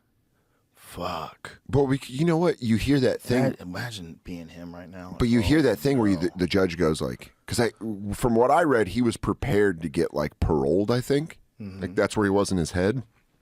And the judge is like, no, you're staying for like 5 more years. And he's like, fuck that shit. Like that is such an instantaneous like, fuck this. What? Yeah. Like I don't know what he did. I don't know what the situation was. But in that moment of being told like, nah, you're He had just been doing a speech. I remember hearing it. He said like he had not been committing crimes anymore. He is rehabilitated and shit. And she's like, nope, I don't think so. She then did the Dikembe Mutombo, and she's like, no. What was he being tried for? Like, what was he there for? Convicted. Hold on, I'll pull up the video again. But dude, that says it. Battery. No way, not that guy. No. I mean, that guy doesn't have an aggressive bone in his body. Dude, but by the way, that is a fucking hell of a defense. Battery on a protected. Oh, that's the one we got for the. Oh, that's what he got for what he her? for the judge. For jumping at the... But they hit him with the book. Yeah. Like, they hit him with so many charges. And it's a viral video. They have to put a stop to that. Yeah, it's like streakers. Right. Like they don't show them on TV. Right. And then when they do catch him, they're like, we got to hit you with something. We got to hit you something big. I was at the Super Bowl and they ran, and the streakers that got there. Did you see the one guy bet on himself? Yeah. That's immediately what I said to Che when we were at the game. I was like, dude, those guys put a bet down that they would do this, and they're going to make a lot of money off this. That's pretty wild. Because why not? You'd be like, I bet there'll be a streaker in the third quarter. And then you're like, I can affect that. That's pretty wild. My favorite's that all these betting sites now allow wrestling. As a lifelong wrestling fan, I'm like, come on, guys. That's hilarious. This is crazy.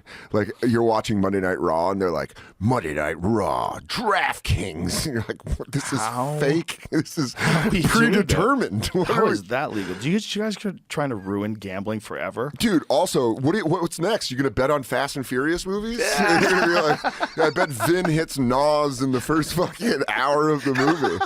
You're like, this is fucking wild. You're watching, you're going to bet on plays, on like Broadway plays, where you're like, Funny Girl, I bet she has a problem at the end of Act 1. It's fucking ridiculous. It's so stupid. And I love wrestling, but I would never be like, oh, finally. My favorite thing was coming up with gambling for my friends when we would watch the Royal Rumble. Like, you put money in a pot and then you get numbers and then that's your guy. But not like going on a app and putting down like $1,000. Fuck that. Well, I think guys get super addicted to that too. It's gambling. Yeah, it's 100% gambling. You ask like people that went to Gamblers Anonymous, like people that have been through the program through that, and they'll be like, fuck heroin. And, well, they say it does the most damage. It does the most damage out of all the addictions. Heroin is a set price. There's no set price with gambling. And by the way, the more you go up, the higher the high and lower the low. Yeah. So you're doing big bets. You're going to, if you get fucked, you're fucked. Sure, if you win, it's amazing. But then all you do is you just want to go do it again. People don't walk away. It's like dealing drugs. Yeah. People never walk away from that shit. They never win. The house always wins. They're going to take your money. Always. They're not. They have the smartest people. Dude, I had a buddy when I first moved out east. I lived with my buddy Morgan in New Jersey, and he loved the taste. And this was like when you had to go to a bookie and shit. Ooh. So he was like doing some real gambling. He would get so fucking into it. But then he was right. He would yell this thing all the time when he would bet on the points and the points would hit to fuck him. He would be like, they're from the future. They're from the fucking future. He would like scream it if he lost like $1,000 bet on the Knicks. And you're like, yeah, they have the smartest guys working for them. Like they know how like to set the line. Like all those guys are fucking crazy smart. They're crazy smart and they use analytics. Exactly. You're going against Wall Street. Yeah. You're going against guys that probably could be making millions on Wall Street. Yeah. And you're just like, yeah, I think the Chiefs are going to win. Dude, the worst was gambling it was in Vegas. So, obviously there's more gambling. But the Super Bowl, if your team's in the Super Bowl, you fucking care. But I've been to 2 Super Bowls, and what I've learned is there's a lot of people there that don't give a shit. They just want to go to a Super Bowl. They're just at a Super Bowl. They don't care who the teams are. As someone who does care who the team is, it's a different viewing experience. Right. So the fourth quarter of the Niners-Chiefs game, I'm a diehard Niners fan. I am like sweating. I'm like, Che and I are like punching each other in weird ways. Like we're just like this the whole time. We're like holding hands. It was fucking nuts. These fucking guys in front of us were just these like business CEOs from North Carolina. And as they got drunk, they noticed Che because, he's on SNL. So they like know a famous guy. So they kind of were doing that thing where they wanted to talk to us. But we were like, dude, it's a fucking Super Bowl. Like we're watching the Super Bowl. This is big for us. We're 49ers fans. Can we watch this? And by the fourth quarter, the guy goes, yeah, I've got a parlay if Brandon Ayuk can get 2 more catches. And I just put my hand in front of his face and I went, no, I don't want to talk to you right. Like he was turned around talking to me and you're like, stop. Because he thinks I care about his bets. You're like, dude, I love this team. We are almost at the mountaintop. Shut the fuck up. Right. It's like having a party over your house and it's just the wrong person shows up and just camps out in front of you and starts talking to you. And you're like, do you not understand? No. And I give too much of a shit about the 49ers because it was the only thing my dad and I shared. So I give like that extra, like this is connected. Like Boston with the Red Sox. It's like, it is. It's national identity. It's a disease more than it is an enjoyment. It's like a thing like, I see that logo and I'm like, let's fucking go Niners. Like I just fucking care so much. And that's hilarious. They played last season. They played the Eagles in the NFC Championship game, and all my friends are from Philly. Like a lot of my comedy friends are Eagles fans. Big J, Vecchione, fucking Shane, Tommy. Like there's so many guys I know that love the Eagles, but specifically Big J. And Big J's like, dude, I'm having a party. Come over and watch it. And I was like, no, I care way too much. I care way too much. And it was just him, Eagles fans, and then friends that didn't give a shit. And that's what I said. I was like, I know there's going to be one person that talks to me that I'm like, please don't talk to me right now. Yeah. But also, I'm the enemy over there. So then I watched it at home. Worst decision I've ever had in my life. Because I watched it alone, and I just went like crazy like an orca whale. I was just like screaming at a TV by myself. I do that if I watch fights. Yeah? Yeah, if I watch a good UFC at home, I'm screaming. Yeah, because especially if I shut the door. Oh my God, it's pure enjoyment. It's like it's the sports viewing equivalent of walking around your hotel naked. Yeah, you're like, no one can come in here. This is my room, and I'm going to do whatever the fuck I want right now. Yeah, it's unbelievable. And if you're live and you're screaming, it just seems normal. But you want one other person there. You want a person. All I had was my dog, and she didn't understand why you were yelling. Why I was so fucking hyped up. And when Brock Purdy's elbow got injured, she just saw me spiraling away. You know when dogs can tell you're anxious or whatever? Yeah. She's just like slamming her body into my leg and shaking, and I'm like, no, it's all right. It's all right. We're fucking still in this thing. My dog is so sweet that he freaks out when there's violence in movies. Oh, really? We're watching movies together. We're watching this new Netflix show. What is this new Netflix show? It's a Korean series about people that get infected and they become monsters. I don't know. I think it's called Sweet Home or something like that. Sounds badass. It's fucking great. It's a fun show. Yeah. Fun show. But there's some violent moments where the monsters get people. Oh, yeah. And the dog is like, what the fuck is going on?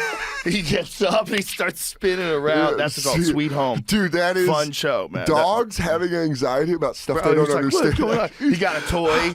He's like bringing the toy to me. I'm like, man. dude, it's not real, man. Yeah. It's not real. Dude, my dog, whenever a dog comes on the screen, because she's a pandemic, she's like, what the fuck? Like someone's in her house. Like we'll just be chilling there, and then she'll try to like. Shane came over and was hanging out. It was the first time he met Myrtle, and I think my dog was like trying to impress him because most of the time she'll look up and be like, "Barf, barf," and you're like, shut the fuck up. But this one, she was like ran to the TV, and we're like, you're not big. Stop acting big. Yeah. If that dog was in this room, it would fuck your shit up.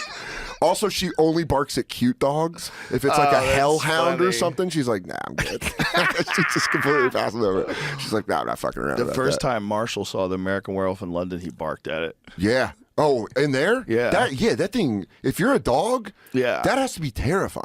Yeah, he saw it. He just went, "Whoa!" Yeah. What the fuck? Is he cool with it now? Oh, yeah. Okay. He knows it's not real. All right. Yeah. But that first time, he's like, what the first time, he was like, "Whoa!" And he hardly ever barks. Does Carl? Is Carl one of his first barks ever? I think. Carl saw it and was like, "What the fuck? You make noise? Holy shit!" Yeah. Hey, cool, dude. That is great that you have a dog that you don't know if it barks or not. Marshall never barks. Dude. He'll bark if he wants to come inside. Like if someone leaves him outside for a bit and he comes to the door, he'll bark. But he'll like one bark. No, we like Mom. Yeah, no, Dad. Someone's here. Yeah, Dad. We wrote it. We were like, because we got her during the pandemic, so everyone was inside in New York, and so we're like, don't bark. We live in an apartment. Shut the fuck up.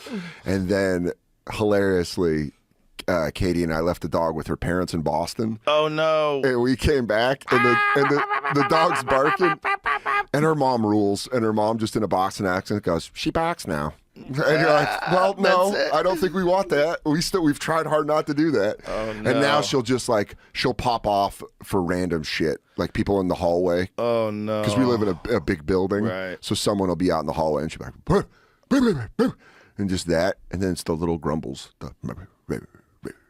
Fucking, God damn it, dude! I'm so jealous. You can go everywhere with Carl.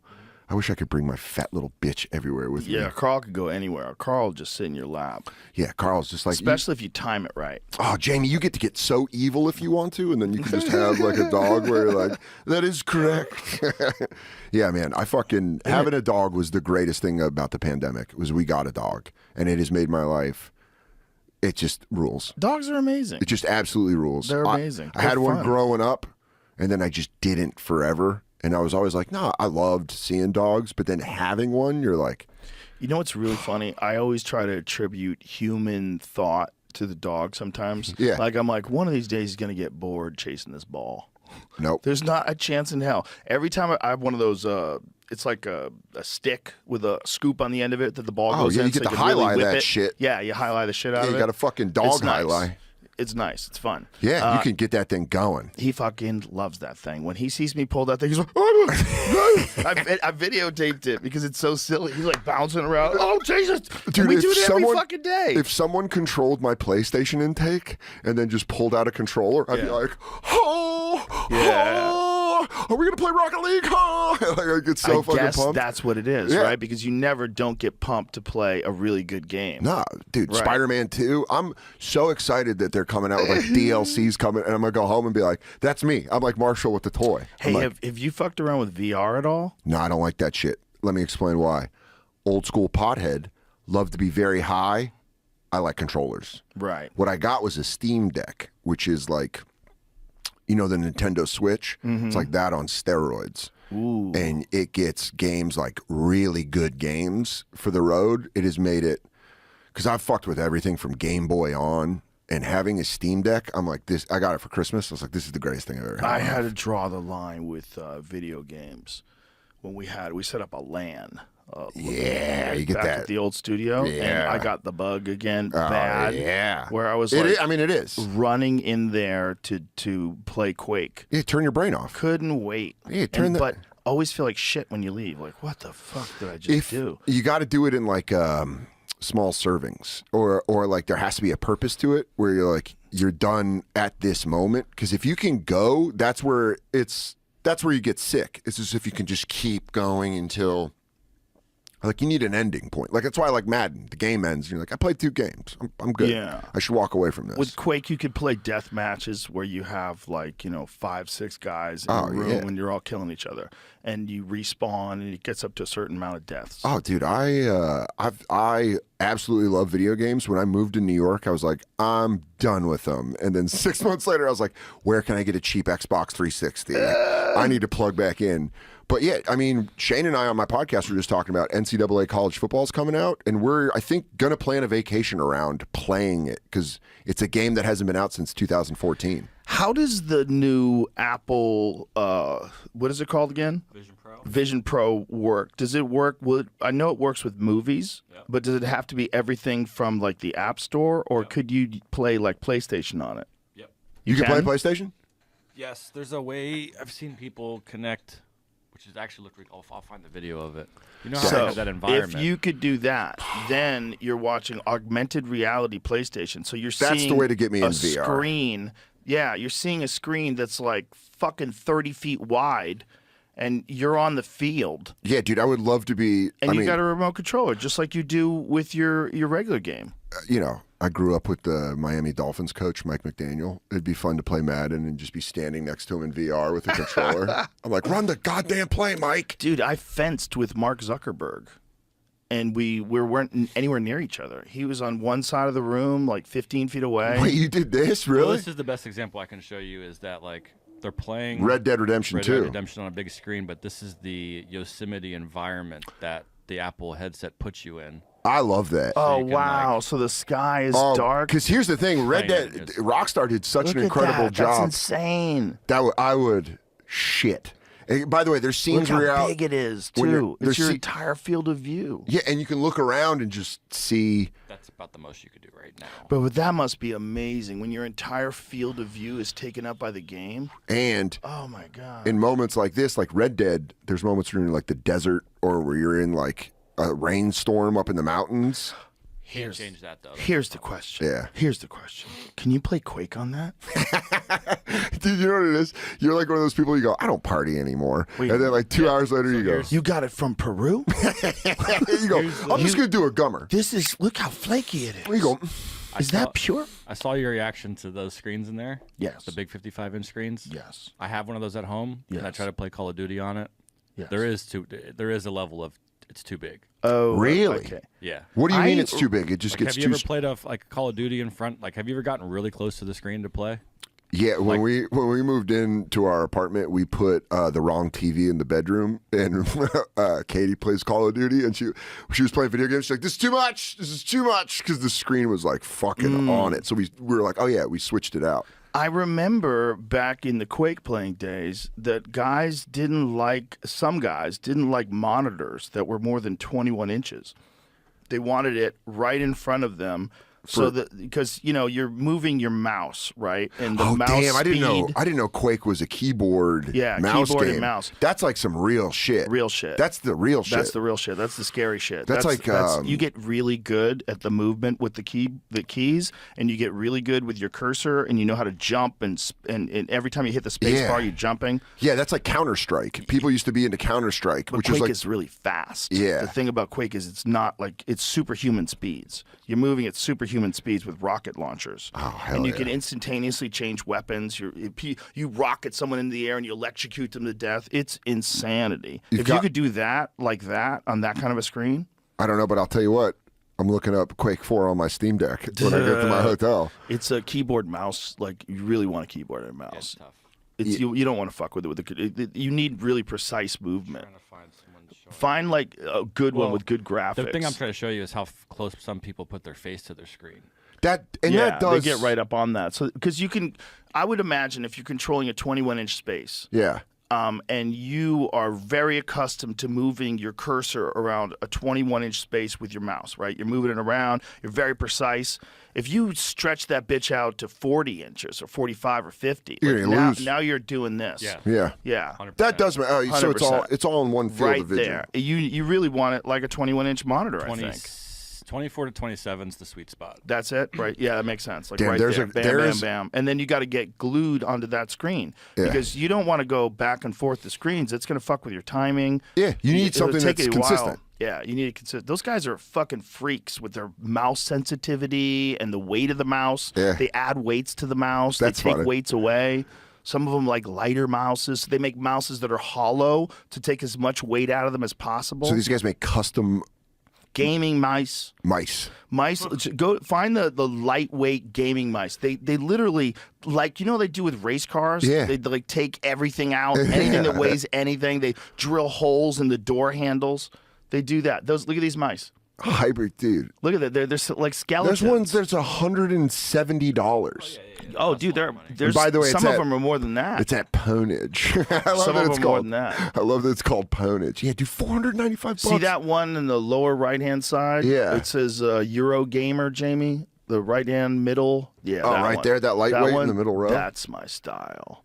That's Damn, what I dude. like. And so what you're hitting, because I know are you using the wheel on the top? I use the wheel to switch weapons. Sometimes I use the reel. I'll use the reel for a rail gun. So when I know I want to hit the rail gun, I just turn the wheel and it turns into the rail gun instantly. So I have keys pressed that are all set up exactly for each weapon. I feel like a cokehead talking to a crackhead. Yeah. Here you go. The Like, right I do key. blow, and you go, I smoke it out of glass after it's a rock. And I'm like, this is nuts. Yeah, right key is all rocket launcher always. Always. Always. Keep that thing right on key rocket is launcher. rocket launcher. Left key is fire. And how long the games last? Like you said, they're fast, but like 5 minutes fast, or like? Well, there's a timer. Okay. So like if you're having a one-on-one death match, you'll set a timer and it'll count you down.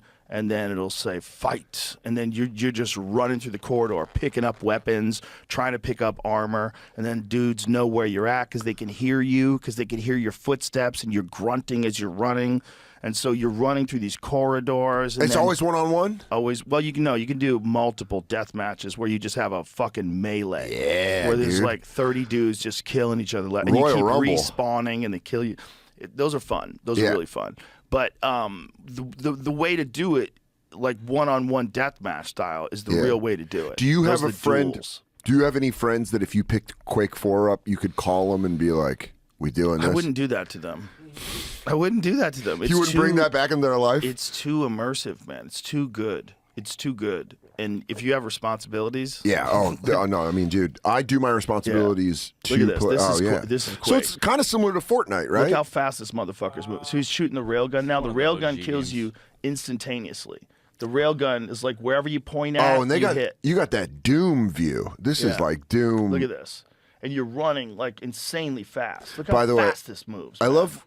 It's fun to watch the camera on the guy because his face is doing nothing because he's so concentrated. Yeah, and you can see how he's switching weapons. Yeah. So right now he's back with the railgun. He's got a rocket launcher. He's just flying around. Are they? Yeah, shotgun, boom, shotgun, killed that dude. Now he's got the rock. Oh, that was the railgun. This is the rocket. That's the railgun. That's the rocket launcher. So he's just hopping around. Do they do like pro tournaments of this? Fuck yeah, they do. This is the finals. This is the top 2 guys. Really? Yeah. Yeah. So see how he keeps running back to these spots? That means the weapons are respawning. Yeah. So every time you snatch a weapon, you have a little bit of time. Boom! Fuck that. Dude up. Look at this. Damn. Okay. All right. This is the Now closest they're we've shooting seen. railguns at each other.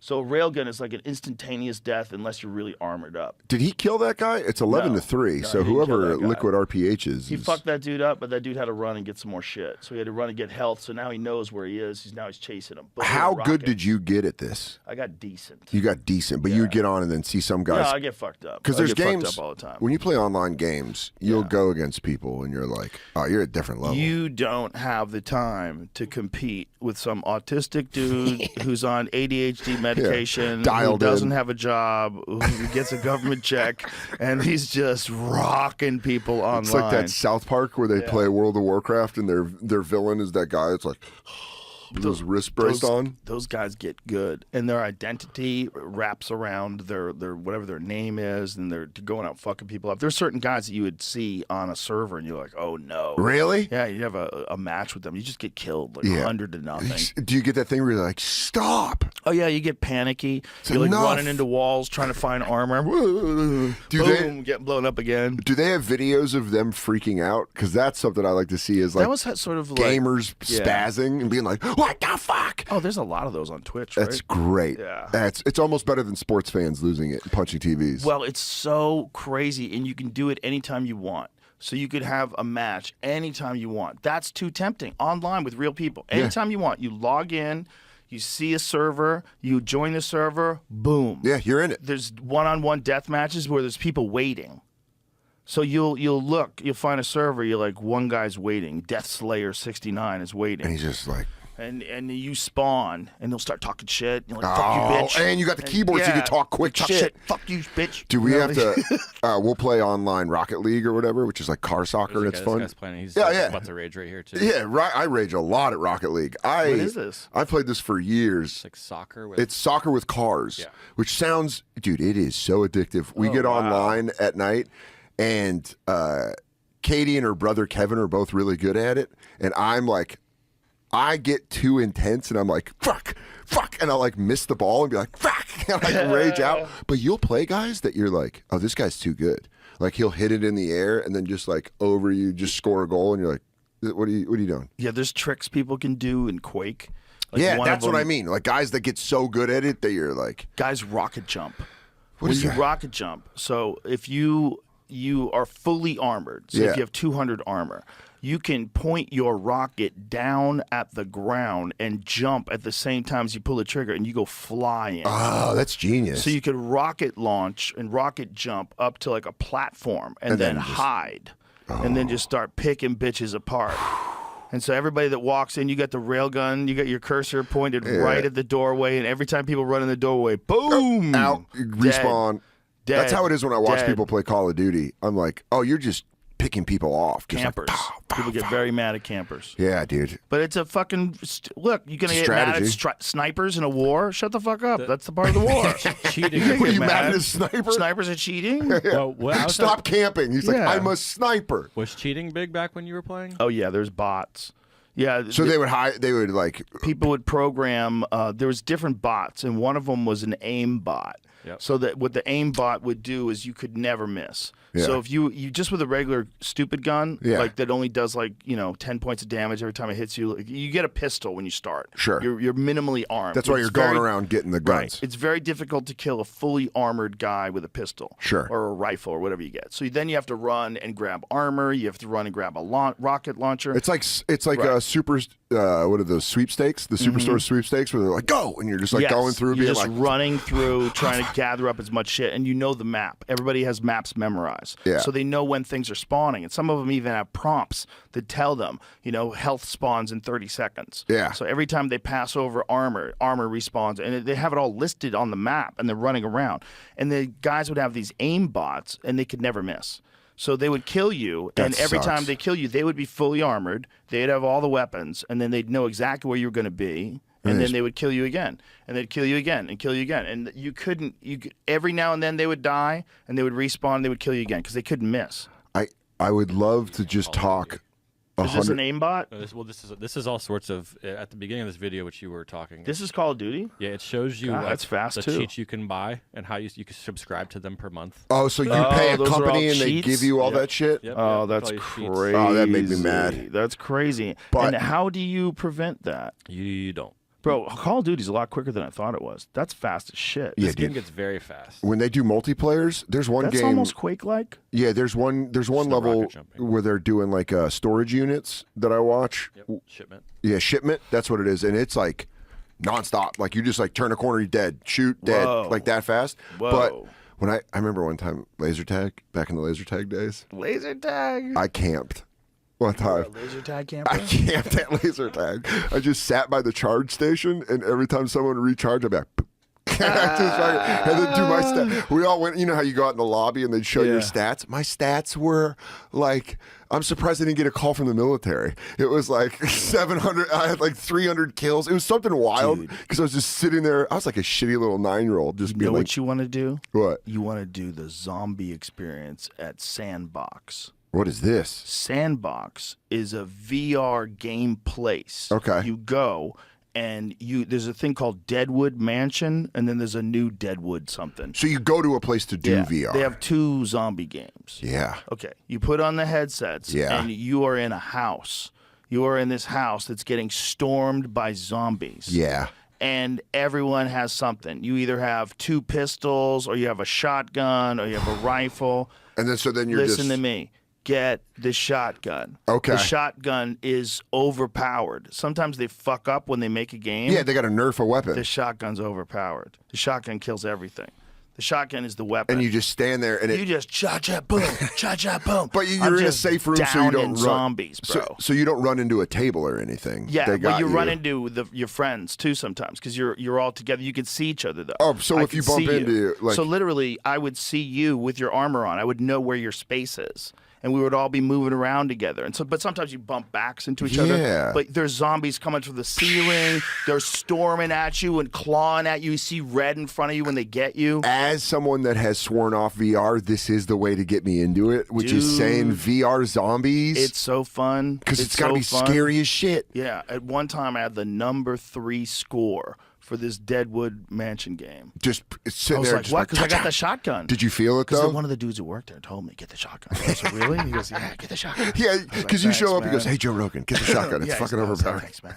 It's really fun. Yeah, It's a crazy game, dude. But It's that's- crazy. What the VR does to video games is it just heightens the emotional impact that it has Yes. on you because it's sensory. It's like kind of like Yes. deprivation tanks, but like it's just putting all the senses into that. Yes. Because like I was obsessed with this game Friday the 13th that they made back on PS4, and you would either be a counselor or Jason. And it's just all online. Dude, it's fucking wild. It was wild. I loved it. But what I would do is I'd smoke a fucking doink. I would smoke a giant joint. And then I'd turn off all the lights in my apartment and I would play Jason. And it's like, it's scary because this is the guy as Jason. But you go around and you hunt. See the counselors inside? Oh, my You God. can- You're hunting counselors? Yeah. And Bro, dude, that's a it dark is. movie. And that's the phone box. That's how you call the cops. He's got setting a trap. He's a decent Jason. I still play it sometimes, and I got it. I'm level 150. He set a trap at the. So Jason is smart. Well, you can set. It's you. It's all strategy. It's you versus these counselors. Right, but Jason can set traps. He has 5 bear traps and then 5 throwing knives. Doesn't that seem unrealistic that Jason would know how to set traps? Yeah, he's a stupid mutant that drowned in the lake. Yeah, he's dead. He's dead. A monster. But shouldn't be that smart. This game Set fucking. traps. You get so scared. Dude, you get so scared when you're like, because when you're a counselor, you're just like walking around, you're like going through drawers trying to find weapons or whatever. Yeah. And then all of a sudden it's just like, in the background, it's slowly like, and then when Jason shows up when you're at a cabin, he'll smash the window and it's like, yeah. And if you have headphones on, you're like, Oh my get God. the fuck out of here. Dude, I'm getting all goosed up. I'm going home. I'm playing Jason. If the servers are still up, I'm fucking back on it when I get home. I have not seen it, but I have heard legend of this alien game that's on VR that's supposed to be insane. Like Alien, Like you the get abducted? first movie. Oh, Alien. Ridley Scott Alien. Yeah. There's an Alien game. I just watched this Prometheus. This is true? I want to make sure this is true because someone told me that it's a terrifying game that you can play on VR that's based on the first Alien movie. Recently? I just went through an No, Alien they told me kick. this. They told me this at least a year ago, maybe more. That Probably more than a year ago. do you think we see in the future? Do you think we see things like heart attacks and shit from VR, or is it already happening? Like people getting so scared that it hurts them in real life. Well, I think if you're really vulnerable and your heart gets jacked up to like 190 beats a minute, especially if you have one of those guys on those omnidirectional treadmills they have now. Oh, really? Dude, they have a surface. This is a new surface that it's a contained surface, like Yeah. a contained space, and whatever direction you walk in, it moves. Oh, so it does like the topography of like. No. It just stays Oh. flat. But you can go left and right, and it goes left and right, and if goes you back up, it backs up with you. You stay in the same spot, but you're walking around, and it somehow or another registers through the headset into the flooring which direction you're going, and it compensates for that. They're gonna think we're such idiots in the future when they're like, you're just holding a controller and playing. But do you know what kind of good shape you would get in? Disney updated this. It's not available yet, but they made one that's now they've shown it this year. Here's what you do. You put ankle weights on, and you put a weighted vest on. Yeah. And then you play one of these gun games that's like really intensive, Get and you jacked. get that, and you get and you're walking around with all that Yeah. weight on. Yeah. Bro, that's a fucking workout. Also, what they should do is, we got those trillions of dollars going around in our military. The military probably has something like this developed. 100%. They're with Boston Dynamics. Bro, they're probably laughing at this. Yeah, they go, you want to see our robot take Yeah. down a fucking village in Colombia? The alien game I found, if this is the correct one, is someone made the actual alien game and they made like a VR port of it, if you will. So like they've sort of hacked it so that it works in VR. Oh, I think really? that I don't must know be that's it. the official. I think that must be it. But dude, or something. That must be Alien. it. But what I heard is it's fucking terrifying. Yeah, because you can get scared as shit. I mean, I got scared that as shit at one that Jason movie- game, and I knew what was going on. But that one movie was scarier because Oh. there was only one alien. It was smart. It was great. They kind of fucked that up in the second one because Yeah. there was a bunch of them and they were kind of easy to kill. Like, And what happened? And they also just threw it in. They were like, and we're on the ship. We're on this planet. Here you go. There's a ton of them. I never bought the second one. It's a great movie. I love All by Alien. itself. Did you watch- Aliens did is you a like- great movie, but it's not the same thing as the first movie. That first one was smart as fuck. Yeah. It was smart and clever. It would wait for people and hide. It knew how to get around you. It knew how to attack you when you weren't looking. And the second one, they're And everywhere. the little mouth. Yeah. Was the little mouth in the second one where it came out? And was Oh, like, they always come out, right? Yeah, they Yeah, come out of there. the little thing. tongue is like a mouth, and it gets you right in the head and sucks your brains out. Did you like Prometheus? Yes, I loved it. I just watched it. I did. I loved it. The I ending, loved the idea. I had a problem with. I loved the idea. I had a Yeah. problem with the ending because she escapes on this. Spoiler alert. She Yeah. escapes on the spacecraft of the architects, like the big Right. humans that made us. Yeah. And she's going back to their world. Like that, she sets the course to be like, nah, fuck this. I'm gonna go where these people are from that made us and made the animorph, made the alien. Yeah. And it just leaves you high and dry. Where you're Yeah. like, where'd she go? Show me that shit. I want Yeah. to see what planet all these architects are living on. The last one was really good. Alien 3? What was the Aliens last? 3. What was the Covenant? Covenant was Really? good, dude. All right. You know who's in that? Jesse Smollett. Really? Yes. Damn, when he pops up and stuff, you're like, oh hey, like Mighty Ducks. It was on like Boy. during Christmas, and it was just on in my hotel, and I was like, hey, Jesse Smollett. That's the kind of mistake that's tough to forget. Well, it's getting caught in such a major lie. Such a sociopathic situation. Where But you're also- just doing something for attention that's so. And you get turned on Beyond. by the people that were helping you. Where they go like, yeah, fuck that guy. I helped him and he's a fucking dick. And you're like, oh my God. That's what's wild is, dude, if I got... It's also like the way it was structured to come in with the noose still on his neck. Like what? Yeah, dude. It's like, oh no. It's like Holding a... a Subway sandwich. You know what it's like? It's like murder mystery dinners, you know, where they have to oversell it, where they're like, oh, the knife is still in me. But isn't that crazy that there's people out there that will do literally anything? Yeah, because they're not in therapy. They don't understand why they're reaching out for this. But don't you think people that are that broken, like it's not that simple? That's so No, not at all. I that's think so what it is broken. it's like, you know, when there's like an infection because something's embedded in you, Yes. but it's not the thing that's embedded in you that's causing the problem as much as it is the part of it that's infected and now it's got a different thing. Right. That's what that is, where it's like something happened to them and instead of them solving it and pulling that out, that splinter that got infected, the built on it, and now you're dealing with 6 things on top of the actual problem. That's my guess, Yeah. but that's what it feels like. Because I've seen people go through bad shit and correct it Yeah. and be okay, and I've seen people go through kind of bad shit and then it just... There's also this Snowballs. thing that people do when they do things like that, where they recognize that a certain amount of bullshit is tolerable. Yeah. A certain amount of you exaggerating an experience and saying that you were threatened, a certain amount of that seems to be tolerated. Where Well- you don't want to question because then it appears that you're insensitive. And you go, well, you know, and then there were so many people that stood up for that guy and like made these tweets about. Well, we're knee-jerk reaction. Yeah, but it's Everything. also like we don't have any information. You don't have any information and you're acting on this. But the story seems so implausible. But you know what I- nobody wanted to say it. Nobody wanted to say, I think he made that up. I immediately thought of when that happened and like the reaction a couple weeks later, I immediately thought of Ben Stiller in The Cable Guy when they're doing like the Menendez brothers spoof. Oh. And they do the phone call and he goes, I don't know who it was, but he was Asian. And they just like, they're clearly lying on the phone call. And you're like, that's kind of how that felt to me, where you're like, dude, you work in the arts. You should know how to tell a better story. Your storytelling is dog shit. That's right.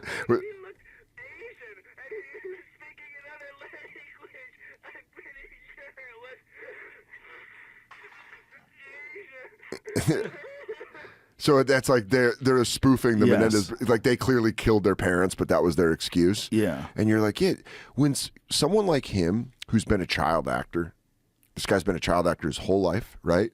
And they know how the roller coaster goes. They know they're on fire. They're in Mighty Ducks. They're in fucking Alien Covenant. You know what I mean? Yeah. And then they're on a big show. They're on a big fucking show. And then it starts, the tank starts running out, where you're like, hey, the show's running out and we're not paying you as much as you think you need to get paid. You get desperate. And you start being like, well, what can I do to stay up there? Right. What's going to keep me? How do I rocket launch? Am I wearing enough armor to jump and rocket launch myself back up? And he fucked up. And he just was like, it was a desperate move. A publicity move. Yeah. We're being like, if this works, I am the victim. Everyone loves a victim. Right. And it'll just keep being that. But then you get fucking caught, dude. Hilarious. It's just funny. It's just the funniest shit in the world is to go like, what's up? Like that call when dude, Ran Azizi did this awesome show in Edinburgh at Fringe in 2019 when I was there. And he did an hour about what it was like being busted lying about 9/11. Right. Dude, the show gave me anxiety because of how he did it beautifully. He did it beautifully. It was funny. It started funny. He was explaining how he was famous. It was the league. It was the last season. And he goes into he tells you about the call from the New York Times where the guy goes, I want to talk about 9/11. And Rain Azizi was like, dude, the way he, even telling you that, the way he describes it, you're like, oh, fuck. But he made it funny. And he made it into a thing of like, I fucked up. It was a great hour. I hope he taped that. I don't know if he ever taped that. But I mean, that feeling of like Smollett getting caught when that first thing where they go, they're not buying it. And he's like, fuck. I think he's maintained that he told the truth through the entire time, hasn't he? Yeah, I think he. Did he ever say? I don't know. This is where I feel bad for actors because as comedians, we can immediately go like, I'm a fucking idiot. Like we can say we're wrong much easier than actors. Right. Because actors have that, and you've been around them. They have that like, it's like being around the Queen. There's like little rules that you can't do where you're like, I can't bust your balls because you'll take it seriously. Yes. That's just how the entertainment business is. Like musicians act different than actors and actors act different than comedians. And there's just all this stuff. But I don't think as an actor, he can go like, fuck, man, I was desperate. You don't know. You don't know when you're going to get on your next show. You don't know when you're going to get your next gig. If he would have just done one of those, he probably would have to admit that it was true. That's what I mean. And I don't think he wants to admit that it was true. And now he's stuck in that prison forever. Ooh, and now he's stuck in that thing where you're like, well, so you're saying something that we all, that the guys involved said that you were full of shit. You know what's wild, though? I guarantee you there's some people that believe him still. Like, there's people that believe Cosby to the end. That is, what a ride or die. When that evidence comes out, it's like women that love serial killers. You're like, you can just get there, huh? It's like thinking that orca's not going to turn on you after it did 3. Yeah. After it killed 3 people, and you're like, I bet, my pool's a little bit bigger. And then there's like the female vampire helper. Like Ghislaine Maxwell's like the female vampire helper. There is a level of evil on that whole Ghislaine Maxwell, Epstein. That's why it's such a joke right now, is because it's so bad that you're like, what is this, fucking Epstein Island? And you're like, oh, it is the worst of the worst. It's like the most disgusting shit. But it's what kind of, it comes back to what we were talking about with billionaires. It's like, if you got that evil person in your ear right there, you're doing some dark shit. Looks great. Ghislaine Maxwell looks great as she runs Florida prison half marathon, does yoga and Pilates ahead of March appeal. Who reads that and goes, good. Let her out. Yay. Let her out. Glad. Look at her. She's running. There's got to be people, her life is threatened on a level that we'll never understand. Bro, there is no chance she stays alive if they let her out. No. Because the people that are... She's going to be writing a book, If she writes a book... There's already a manuscript. There's already like... Do you think that that's why she's in prison? Yeah, it's... Listen to this. What if she goes to prison to write a book? Because they say the only way that this information is going to get out... is if we have you locked. If we have you locked up, and we protect you, and you write a book. Dude, her information of Rolodex of the things that have happened can destroy people that are as powerful as our top businesses. Like, will topple kings. Like, she has information on people. Of course they're going to lock her up. Isn't that wild? Yeah, let her live in the villages in Florida. Yeah. She's fucking... This woman dangerous. She has a dangerous amount of knowledge. And she's probably knowing the clock's ticking. Yeah. Release of court documents expect well over 100 people connected to Epstein, which is just like... Hold on. What's the full... She's serving 20 years in prison for luring young women, blah, blah, blah. Shared her thoughts via an attorney ahead of the release of court documents expected to name well over 100 people connected with Epstein. Maxwell's lawyer, Arthur Aidala said that New York Nation's Mario Cuomo... not Cuomo. Cuomo. Chris Cuomo, right? Yeah, it's Cuomo. yeah. Chris Cuomo, not Mario. I think it's the younger one. I don't know. Yeah, the guy who used to be on CNN. Yes. News Nation's Cuomo that Maxwell has nothing to say about the impending release of names, but that the former socialite takes issue with the fact that the only person facing consequences over the rampant sex trafficking of young girls is a woman. I don't think she has anything to talk about. That's except how smart she is. Maybe that if you look at this crime, this overall crime, it's all about men abusing women for a long period of time, and it's only one person in jail, a woman. Absolutely genius. What a genius Yeah. defense. Her going like this. So I guess it's a boys' club when everyone's getting abused, but in court it's only a woman. And you're like, well, the other guy got murdered. Like Epstein got murdered in jail. Maybe you should tell us who else is involved, and we'll lock them up too. Yeah, we'll throw some boy names out. But how weird is it that no one got named? Well, It's like that's what I mean with that's how you she's know on how a, much power is involved in she's this. on a level of danger that they're like, She's like, that's what we need to really get in our heads. There's still an I can kill you in front of everybody and hide it in the news thing going on. what did Putin just do? Yeah. Putin just killed the journalist and was like, what are you guys going to do? And we're like, That Navalny. those subways are real nice. What was that guy's name? Navalny? Yeah, I always fuck it up. I've only that read guy it. seemed to be not like the sweetest of dudes either, right? Everyone's dirty. Everyone's a human being. That's Yeah. the whole point is like, But there's what- danger on. Was he like He a just spoke out. nationalist? I think he just spoke out against Putin. The crazy one that I'm still obsessed with is the dude that tried to overthrow Putin. Do you remember Yeah. that? Oh, When they yeah, were yeah, moving in with yeah. an army? And then So let's get to this guy first. Alexei- He's a Russian, Alexa, Navalny was a Russian opposition leader, lawyer, anti-corruption activist, and political prisoner. He organized anti-government demonstrations and ran for office to advocate reforms against corruption in Russia and against President Vladimir Putin and his government. So what was the controversy about him, though, his views? He's against Putin. No, but there were some other ones. There were some other ones like... he's a Cosby believer. Yeah, you he had find some- out, you're like, he's like, I think Bill Cosby got a bad rep. He had some questionable things that I was reading. But the other dude like led an army and they were like, hey, he's marching on Moscow. And then he went, just kidding. No, I'm not. And then a month later, they're like, his plane crashed. And you're like, why were you getting in a plane? You went against Putin and you're going to fly around in Russia? Are you out of your fucking mind? What the fuck is wrong with you? Yeah. How is no one around him going like, you can't John Madden this? You can't take a bus? We can protect the bus. Imagine thinking that Putin wouldn't kill you when you pulled up to Moscow in a with tank. tanks. He like showed up in a tank. It's before he died. From Okay. Amnesty.org.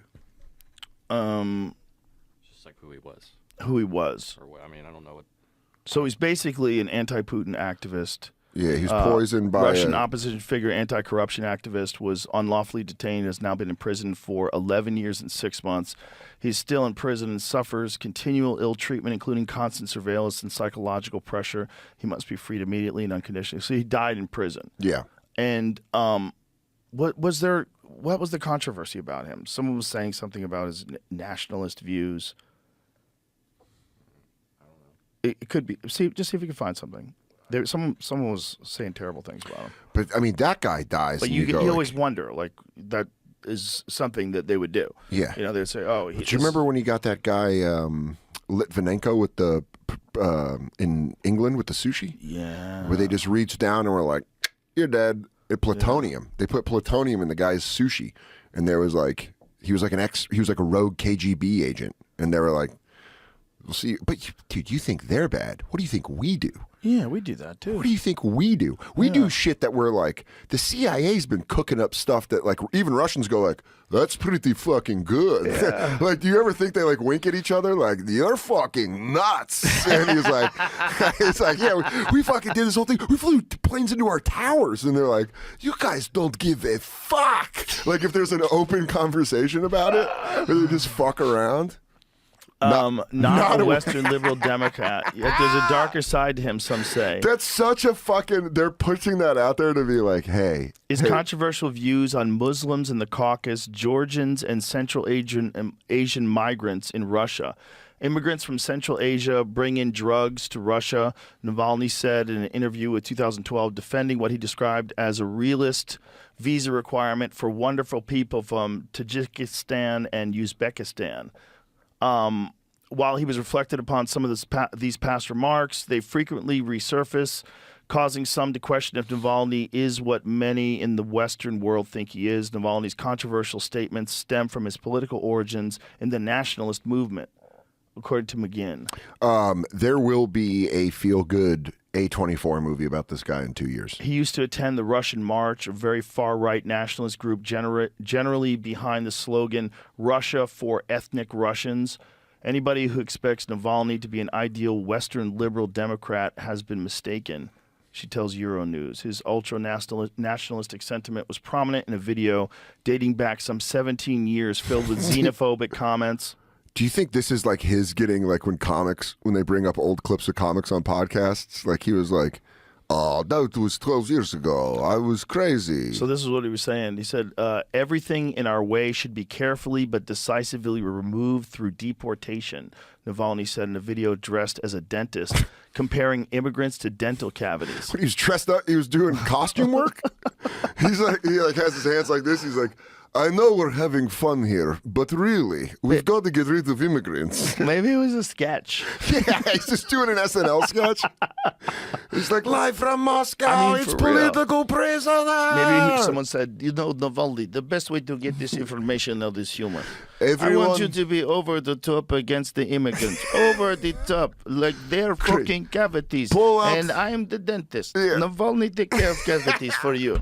They go, we'll call it laughing gas. And it's all sketches done like a And they just dentist. tricked this dude into doing this. They really did a movie already? I already made a documentary about him 2 years ago. Oh, they had it ruined. And what does the documentary say? I have no idea. Does it say, is it all a pro thing? CNN, HBO. Yeah, The HBO Putin and thing? CNN. Yeah, see, anybody that's in opposition to Putin has to be good. You know, it's the enemy of our enemy is my friend. Yeah.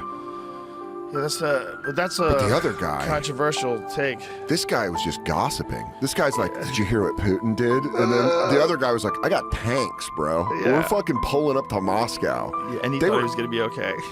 Thought he was fine. And by the way, it was in the news a lot, and then it was completely gone, which you're like, Of course he did it. Like, everybody knows he did they it. just sucked the air out of the room. But like, he's always, dead. Putin's always like, what are you guys doing? Yeah, that's my Why are favorite. you always coming after me? What are you Oliver- guys doing? in the we Oliver haven't Stone- invaded anybody Oliver Stone interview and up the until this. Tucker interview. Yeah. He really loves to be like, well, you guys aren't so great. You know when you Yeah. fight with your girl and she like she'll bring up something you did and you Yeah. get defensive, so you just go like, yeah, but what's up with you?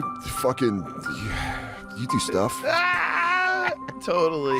You're a bitch sometimes. Fucking God bitch. damn it, I got nothing. I'm sorry. Yeah. That's true. But he's got a point. I mean, Like, dude, we he do has a lot of lived. shit. Do you remember the lady that wrote him the poem when he invaded the Ukraine? She wrote him a poem? This like Hollywood actress did a thing that was like, yeah, dude. No way. This shit is No, so this funny. is not real. Don't tell me Dude, this is shit. real. You never saw this? No. Dude, this shit is so funny. Play it from the beginning. This is the most I'm in LA Oh bubble. my God. I have to see this. I have to see this, and I don't want. I'm so sorry that I was not your mother. If I was your mother, you would have been so loved, held in the arms of joyous light. Never would the stories plight the world unfurled before our eyes, a pure demise of nations sitting peacefully in the night skies. If I was your mother, the world would have been warm. So much laughter and joy and nothing but harm. I can't imagine the stain, the soul-stealing pain that the little boy you must have seen and believed, and the formulation of thought quickly taught. This is so self-gratuitous, but Steve's an also, editor. yeah, lady, just get to the punch. There's too many superfluous words. This is a word It's salad. quite superfluous. It's a word salad, lady. It's Get to it. nonsense. But by the way, do you know I that? bet she's a wild one, though. Yeah, but you also know that Vladimir Putin was given up. You know, he's given up by his mother for adoption. Like, Oh, really? he has like a horrible relationship with his mother. He was given up for adoption, and they like started training him as young. He got into like, As a soldier. yeah, he's like a super soldier. He was like built for this shit. So this woman in a condo in Santa Monica going, I would hug you and I would feel the plight of the world on my shoulders. And he goes, would lady, protect you. You would I be was dead." left for dead. Yeah, and you would be dead as well. And you would not be my mother. I would kill you. Like, dude, he fucking doesn't give a shit.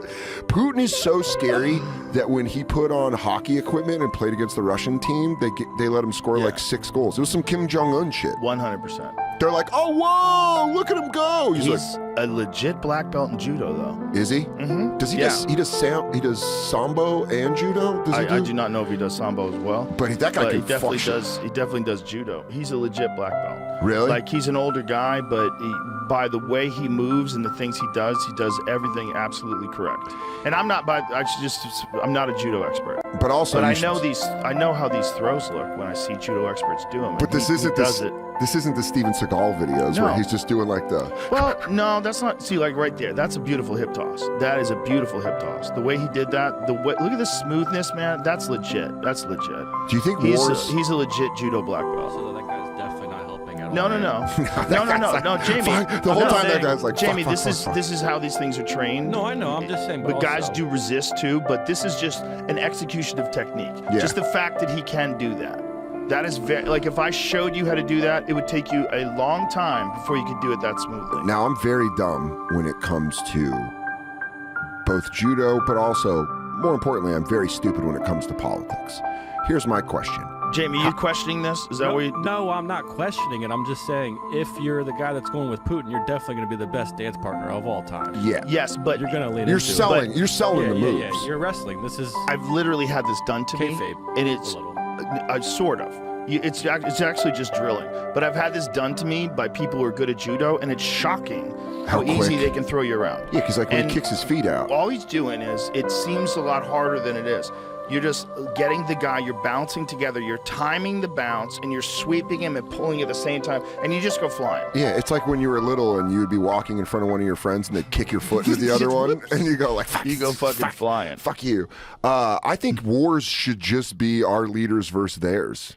Oh, he would win. That's what, but I mean, like maybe He would that would fuck also up all of them. He'd maybe fuck that up would, everyone who's ever been president. that would change the way we elect our president. Where we're like, who we got, who can we roll with? Well, we would change. It would be UFC champions. Yeah, it'd be If like we were John president. Jones. It'd be President Yeah. John Jones in 2024. Yeah. And we'd just be dominating the world. Yeah, we'd make Alex Bejeda an official U.S. citizen immediately. Dude, immigration would change so fast. Francis Ngannou, Yeah. U.S. citizen. You go, I would Yeah, love to have everybody. you, sir. Yeah, full U.S. citizenship. They go- Raise your right hand. We fucking love you, bro. Brazilian population shot through the roof in the United Yeah. States. If that would be, if there was one guy, it would either be John Jones or Francis Ngannou. That would Yeah. be the one person. I mean, we don't know until they do it, until they do the dance. But you know what? Another country would probably be smart and they go like, hey, Francis, how about we give you everything? You're our king. You're Yeah, everything. yeah. And then we have the Yeah. best. Now we have the best military in the world. One guy Right. military. But we That's still true. have Bones Jones. Yeah, Oh, man. Can you imagine that? imagine that. And then that's. We got to get Jones on steroids. We got to drop the USADA right away. Dude, I'm telling you right now, USADA's gone,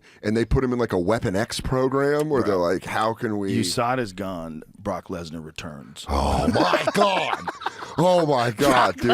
Brock Lesnar returns. He's 350 pounds at 49 years old. Yeah, with 4% Just body fat. fucking jacked. And you just hear just like a juggernaut. and you hear that WWE music here. It's like, "Bana." Yeah, you just hear, that was Romans, Oh, but everyone's getting smashed. Yeah, You're dude. trapped in a cage with a superhuman. that's what that was like, we do that. How many lives are you saving? How many trillions of dollars are you saving? We don't need missiles and fucking, Yeah. We get away from the American military industrial complex and just have a badass president. And then no one talks shit about the president. You think CNN or Fox News is going to run their mouth about a guy who's like, by the way, I'm doing a press briefing. He's just doing he's like, oh yeah, huh? You thought about that? They're like, what about taxes? He goes, I think you need to shut the fuck up. That's what I think you need to do. Yeah, dude. Because Putin is like, He's the only badass. you see that guy, you go, he's killed people. Well, I think Netanyahu has as well. Netanyahu was like a serious operative Yeah. in the Israeli army. What was Netanyahu's military background? It's actually very impressive. Well, When you hear about the stuff that he's done.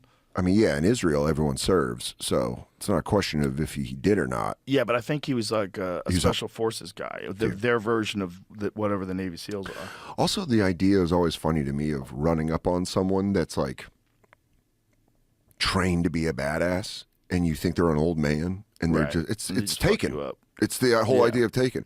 But I just watched. Here it is. After graduating from high school in 1967, Netanyahu returned to Israel to enlist in the Israeli Defense Forces. He trained as a combat soldier and served for 5 years in a special forces unit of the IDF. Yeah, that guy's. He's Yeah. Run up on him. Run up on BB. He'll kill you with a pencil. Yeah, you won't even know what happened. Your arm will be broken and you'll be like, I didn't even reach for him. The crazy thing about this Israeli thing is before October 7th, there was thousands of people in the streets protesting against him. Thousands for like months. Oh, yeah. Because he was trying to expand the powers of government. Yeah. Well, he's a guy where he's like, you know, you look at people that have been through war and that kind of shit, they're just like, they're calloused to it. If I was your mother, I would have taken you in a joyous bathing light of... I would have had you suckle on my teat until you were 12 years old. The madre earth and spirits of the sky. I would have adding words. I would have bathed you in crystals. I love watching videos of older guys. Like Don Fry was one of my favorite guys when I was young, to watching like Pride and shit. Yeah. And then he's like just a true Arizona badass. So you see him now as the old man and you're like, you could still fuck shit up. But recently retired, I was watching an interview with Donald Cerrone, who I love. He's one of my favorite fighters of all time. Donald. I'm from Colorado and he's just like... He's a great dude too. He's just a fun guy. He's like a badass. Yeah. All the story he told on here about cave diving gave me legitimate anxiety. Listening to that, I was too high, and he was talking about being lost, and I was like, oh, fuck. I was like, Bro, how that the fuck? story was fucking insane. He was like lost and could only get back through pure darkness underwater. He's like a true American badass. Yeah. And he was on this podcast talking about how he got like this idiot like ran up on him and he just head kicked him and it was fucking done. And he was explaining like the situation. I think it was on a dock. Yeah, they were at a lake. Yeah. And I was watching that when I was flying to Austin and I was like, I found my genre of my favorite thing, which are people fucking around with older badasses and finding out. But this wasn't even, he was older. He was but I mean, like, active. Cerrone's a badass, like an old. Now, don't run up on the guy. Like don't run up on him any time in his life. Ever. But this was like years ago. Oh, this was when he was active in the UFC? Yeah, he was active. That's what a dumb thing. These guys that think that you can beat a trained fighter. They didn't know he was a trained fighter. They're just douchebags. Well, guess what? And they got head kicked. Back to the wrong guy. I mean, imagine that's your opening move too. It's so how cool. much disdain do you have in this guy's ability that you're just going to head kick him? How much athleticism? Yeah. I can barely clip my toenails now. This guy's starting with a head kick. He's like, bah! And he's like, bah! That's literally what he does for a living. Yeah, dude, he was a guy, man, like, you grow up in Colorado and you go to like the Western Stock Show or whatever, and I'm just like a pussy suburban kid. But you see these like Eastern Colorado kids or these kids that are from like the real Front Range, and you're like, oh, you're a badass. This is how the land got settled. He has this one KO in the UFC, this one combination where he lands on this dude where it's like the Matrix. And he's just touched him. He punches him up, punches him down, face kicks him, follows up. And the way he did it was... I forget the fighter's name that he did it to. We went to Rick Story. We went to a UFC. Is that it? Yep. Yeah. So right. watch this. Boom. Hold on. Let me do it from the beginning. Look at this combination: jab to the body, left hand, ducks down, head kick. That's a full meal. Are you out of your fucking mind? That's a full meal. Are you out of your fucking mind? It's so cool. It's so cool you could do that in real life. I went to a UFC event at Barclays because Stipe Miocic was on Billions, and so nice. And Stipe's the man. He's like the coolest fucking guy I've ever met. He's in my awesome. life. And his manager was like, "Oh, I can get you tickets to the fight that's at Barclays." Stipe wasn't on it, but Cerrone was, and I'm a huge Cerrone guy. And I went with Luis J. Gomez, and we sat there, and I got so excited when Donald Cerrone knocked the dude out that Luis was like, "As a friend, it bothers me how much you like this guy." He's like, "Stop it!" It's like a friend calling it out. He's like, "It's like you want him to be your dad," and I'm like, "No, fuck that. He's just like the coolest." When you're like, "That guy's so fucking cool." But Lewis can't help himself. I love it, dude. Lewis, the first event we ever went to, the first live UFC event I ever went to was Jones Sonnen in Jersey. It was like, I don't think Jones had the title yet, or maybe he did, the light heavyweight, but it was John Jones, Chael Sonnen, and we're in the crowd. And I've been to boxing matches, and you feel that. John had the light heavyweight title back then. Yeah. Yeah. And he was just shooting on, he beat the fuck He broke out of his Chael. toe. Yeah, he beat him up so bad he broke his own toe. Yeah, shooting on him. He pushed off so hard off the ground while he was smashing him that you could see it in the video where it turns over. Yeah. There's like an overhead shot where they see where it turns over. Yeah. I mean, So- he just beat the fuck out of him. And here's the thing: he didn't even know it was broken until he was talking to me. Yeah, in the ring. Yeah. You look down. I remember that because I was in the arena. You look down and you're like, I think your toe's broken. And he was like, he hopped over to you. Bro, that's how much he wanted to fuck Chael Sonnen up. That's crazy. He just wanted to fuck him up and teach him that you do not belong in here with me. I mean, dude, Bones Jones is just He's unbelievable. a monster. He's a monster. He, the thing is, greatest light heavyweight of all time, without question. Yeah. There's no second. There's no second place. Dude, those old John Nike, Jones is number one for sure. those old Nike, like with the open slit on the side, so he could knee you. Mm-hmm. Yeah, dude, that was wild. So we were there. And here's the thing, man. If he didn't get busted all those times and all of the things that he did, and he would have had Nike sponsorships. I mean, dude, he already had one. He had he one would- lined up. He would be the Jordan of fighting. Yeah, He would just be like, that's how talented that guy is. yeah, you're just like, no, it's the greatest, and you can't even argue it. You can argue who comes close to him. Yeah. But we were at that fight, and Lewis, and we're watching these guys get chippy. These like Jersey Italian guys are just fucking yelling at this guy, and it's like a dude, 8 Mile style, like a white guy being like, "Yo, what's up with the disrespect?" And Lewis just so casually goes, "There's gonna be a fight. You should pull your phone out. Those guys are gonna fight." And I was like, "No, they're not. They're just John or whatever." And then they just start fighting in the crowd, and I was like, "Damn, Lewis, you really felt that." He felt it in the senses. He's like, "It's about to go down." Lewis has had some fights. Yeah, dude. Yeah. I love it. He's got some crazy stories. He's told on when I've done podcasts with him about like growing up. He had a fucking tough life. That's why I always say people with Lewis, I go, if you had that tough of a life, there's no way you'd end up how good he's done. All of us would have failed with all the hard shit. Because sometimes you talk to people and you're impressed by what they've responded to in life. Right. Or you're like, there's no way I could have responded to that. Like Vladimir Putin, he's an evil guy. He's done evil shit. But you read about his childhood. That's why that lady's poem's so funny.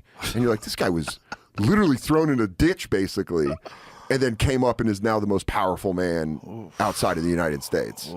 That's a fucking drive. That's a drive. That's a son. response that I do not have. You don't get that drive if you're the son of the king. That's exactly, If you're if you're like given everything, you don't have that in you. No. Where you're like, everyone left me. He was like, I changed rules. Yeah. I run it again. That was my favorite thing is he goes, I am no longer president, prime minister. Guess what? Prime minister has more power than president. And then after a while he goes, I'm just president again. And you're like, dude, the guy is just changing shit in a way that everyone around him is going like, badasses, Russian badasses around him are going like, hey, that's a good one. I like that one. You just have to be agreeable. His yes man, it's got to be a terrifying thing. Well, he's got it locked in. And as long as you play by the rules, seems like he lets you live. Who do you think kiss? That's exactly it. Where he goes, how it goes. I might live. Who do you think has the more ass kissers around them, Putin or Kim Jong-un? Kim Jong-un. Yeah, that's like crazy. I bet Putin's intelligent. I bet Putin requires people to have differing perspectives. Challenge so him. that he can take into consideration. And I bet he's very strategic about what they do and why they do it. I think Kim Jong-un, that's... Well, he's a rich... You want to talk about a prince's, a king's son. Exactly. And, Like, there's the comparison. But the difference is, like, the people of Russia are doing way better than the people of North Korea. Well, people from North Korea, they like find out about stuff on the outside, like when they get out, and they're like, "What the fuck, dude?" I'd be so mad if you're North Korean and you get out and you go like, "The fuck?" That's a whole country like an orca tank. Yeah. There's like, no, you don't even get info from the outside. You get nothing, and when dear leader dies, you have to cry for like months. Can you They imagine? were putting people in jail that didn't cry hard enough. If I got arrested, my grandmother passed and I loved her. If they were doing that and I didn't get arrested, I'd be like, dude, I was dealing with shit. I deal with it my own way. I go inward. I think about it. I cry when I'm alone. Leave the fuck alone. I had to watch Iron Claw, that wrestling movie last night in my hotel room to jar something loose. So look, this is people that have to publicly cry. All right, listen. Can we also admit, though, when Kim Jong-il died, right? Look at them. And they did this. It is hilarious that you're that powerful that you're like, cry harder, motherfucker. That everybody has to cry. Yeah. This is where communism leads, kids. Yeah. All you fucking idiots out there that think they just no one's ever done it right. There's only one way to do it. You And have it's to have this. someone has to enforce the rules, and Yeah. that person is always the military, and they have power over everything. Jamie's pointing this guy out. You think he's gone? This guy in the middle goes like, oh, fuck, I didn't know what camera was there. I didn't know a fucking camera was there. Yeah, that guy's probably tortured right now. Yeah. He's That probably guy's just still being whipped. Yeah, Kim Jong Un's. I mean, didn't he have his uncle killed? Yeah. Kim Jong Un was just like when Il died. Yeah, some people are trying to move in on the territory. It's like, I'm the prince, bitch. But also, so the difference between a self-made man and a prince is that prince has that like, Let them die. like they have that energy where they go, My uncle has ran upon. like Vladimir Putin would be like, Yeah. I am very disappointed that you would not think that I would take care of you. He'd be Yeah. like, Right. We're in, he's like, You are dead. You are dead to me. like that prince energy.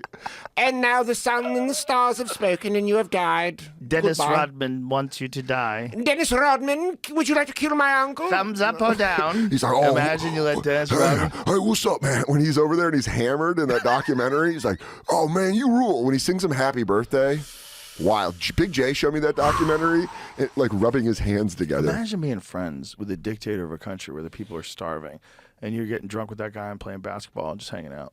And then you walk outside. Oh, there it is. What is he saying? They're clapping off. Dude, the NBA players that are there for the fat check. Wow. You know what though? How many times have we done gigs that have killed our soul? But that one's gonna feel weird. Now, do you have to lose? Going like this? Do you have to Joe. lose to the North It's Koreans? just going like this, Joe. Just standing there after you were a 4-time All-Star in the NBA, and you're like, I don't know how they could lose. Here's the question: do they have to lose? Not possible. I mean, are they allowed to really play? Probably not. I Probably. mean, it probably, seems like there's no competition here. This is insane to watch. I would say they give them as much pushback as that guy in the judo class did against Putin. That guy was good. No, they're not playing defense. That guy Yeah. was good. Look, Shut up, Jamie. That guy's good. hold on, go back. 100%. That is a bunch of giant dududes letting a really short guy shoot a ball from very far away. You know what it Look, is? there's no one within 15 feet of him. It's like airbud Jamie, defense. you're a hater. No. that I'm guy's a the basketball best. player. Jamie's like, no, I would key up on that guy and make his Give me life that a much living room. I up. would look like an all-star in this game. Yeah. So they let the Koreans get close. Is that what happened? I would guess they would want this to be like a Harlem Globetrotters game where they want these players that they know to just beat the shit out of their. Yo, they local let Rodman locals. play with lip rings. Yeah. This can't be real. Dude, that story when he left in the last dance when they're talking about that Bulls team That's and a he movie they're making, I think. Are they? I don't know who's in charge of it, but yeah, I think they're making a movie about this whole day or two. Oh, in Pyongyang. Right. Or- No, Rodman going to Vegas. Oh, dude. Like I think Billy Corgan talked about on this podcast. Oh, that's nuts. Yeah, it's Yeah, I think he did too. Now that you brought that up, he just asked Phil Jackson. He's like, I'm gonna go to Vegas. And Phil Jackson's like, please let it be 2 days. And it was like 4. They're just on a run in the season. He's like, oh, I'll go to Vegas and get fucked up. I'm hanging out with Carmen Electra. And Phil Jackson's like, God damn it, you're so good. Being that good at something where they bend the rules for you. Yeah. And they go like, fuck, dude. All right, just go ahead. Just come back, please. And he's like, I might not. did you miss any games? I think he did, right? Did he miss games, Jamie? I'm trying to remember. The movie right now is in production. It's called 48 Hours in Vegas, but it's been in So that's what it was. He production asked for 3 years. but that's not what I think he took. I think he took like 4 days. It was during the finals. The which is the problem. finals. It was during the finals. God! They usually maybe have 3 days off, so I think he took for 2 days. But What? they had to go get him, as I remember. They like Michael Jordan, Phil Jackson, Scottie Pippen all got on a plane, and we're like, "You got to come back. We have a game tomorrow." You're our leading rebounder. Oh my God! And he's like, that is so insane. And he's just been partying for days. dude, it's like The Hangover meets a Space Jam. We're like showing up, and you're like, hey, we got the biggest game of our life, and you're here in Vegas. Vegas. Did you ever see where? God, what was it? What? Production's off a little bit, I guess. Jonathan Majors, who's had some problems this year, he was. Oh, he was playing He was Rodman? supposed to be Rodman. Yeah. Did you ever see when he was on Celebrity Rehab? Yeah, it was horrible. It was hilarious. Celebrity Rehab was like... He got in shape. All he did is like run on the treadmill, like Oh, drinking really? water. It's like, I was thinking he of... just partied a little too much. I think Celebrity Rehab, the one I'm thinking of, is the first season where you saw people melting down in ways that you're like, what the fuck? Oh, well, first of all, it's the worst thing you could ever do to someone who's in the middle of recovery. Yeah. Is to broadcast them and all their insecurities to the world and have people shit on each other and insult each other. What? Dr. Drew hosted that show, and it led to one of my favorite Stanhope bits where he said, Dr. Drew is to science. I forget what it was, but he was like talking about, he's like, that would be like being an OBGYN that only specializes in hairless, stinkless Norwegian pussy. Like the way that Stanhope described it, I was like, it's so funny. I fucking love that joke. Yeah. Yeah, but Celebrity Rehab, you just saw people be like, oh, here's your favorite guy, and he's super broken. Yeah. He's fucking crazy. And it broken. gives you a window into like the dark side of Hollywood. Well, you see them be like, I don't keep that money. That money doesn't keep coming in. That's like the Jussie Smollett thing where you're like, you wonder how many of those people that are on drugs hit that moment. They're like, I have to do something crazy to get back up there. I'll do Celebrity Rehab. Like, I'll be the victim. Like, what do you do if you're that guy? Like, if that guy can't work, he's got to save 3 babies. He's got a music career, apparently. No, he doesn't. No, he doesn't. I mean, does he, though? What if it fucking rules? What if it's like good? Wow, that'd be a problem. What if we heard music and it was like, damn. It's all he's releasing last year as a single, but let's hear it. I mean, before he got in trouble, he had a record career. But did he though? Can we hear it and edit this out of the show? I can just play for you guys. Can we just play it for us? Just play in house. Okay. And what will the audience hear? Nothing. Cut it out. Can you give it or cut it out? Okay, or play it you for can us. overlap elevator music. We'll be right back with our commentary, ladies and gentlemen. He produced this movie about something. B-Boy It Blues. was a gay novel, 1994.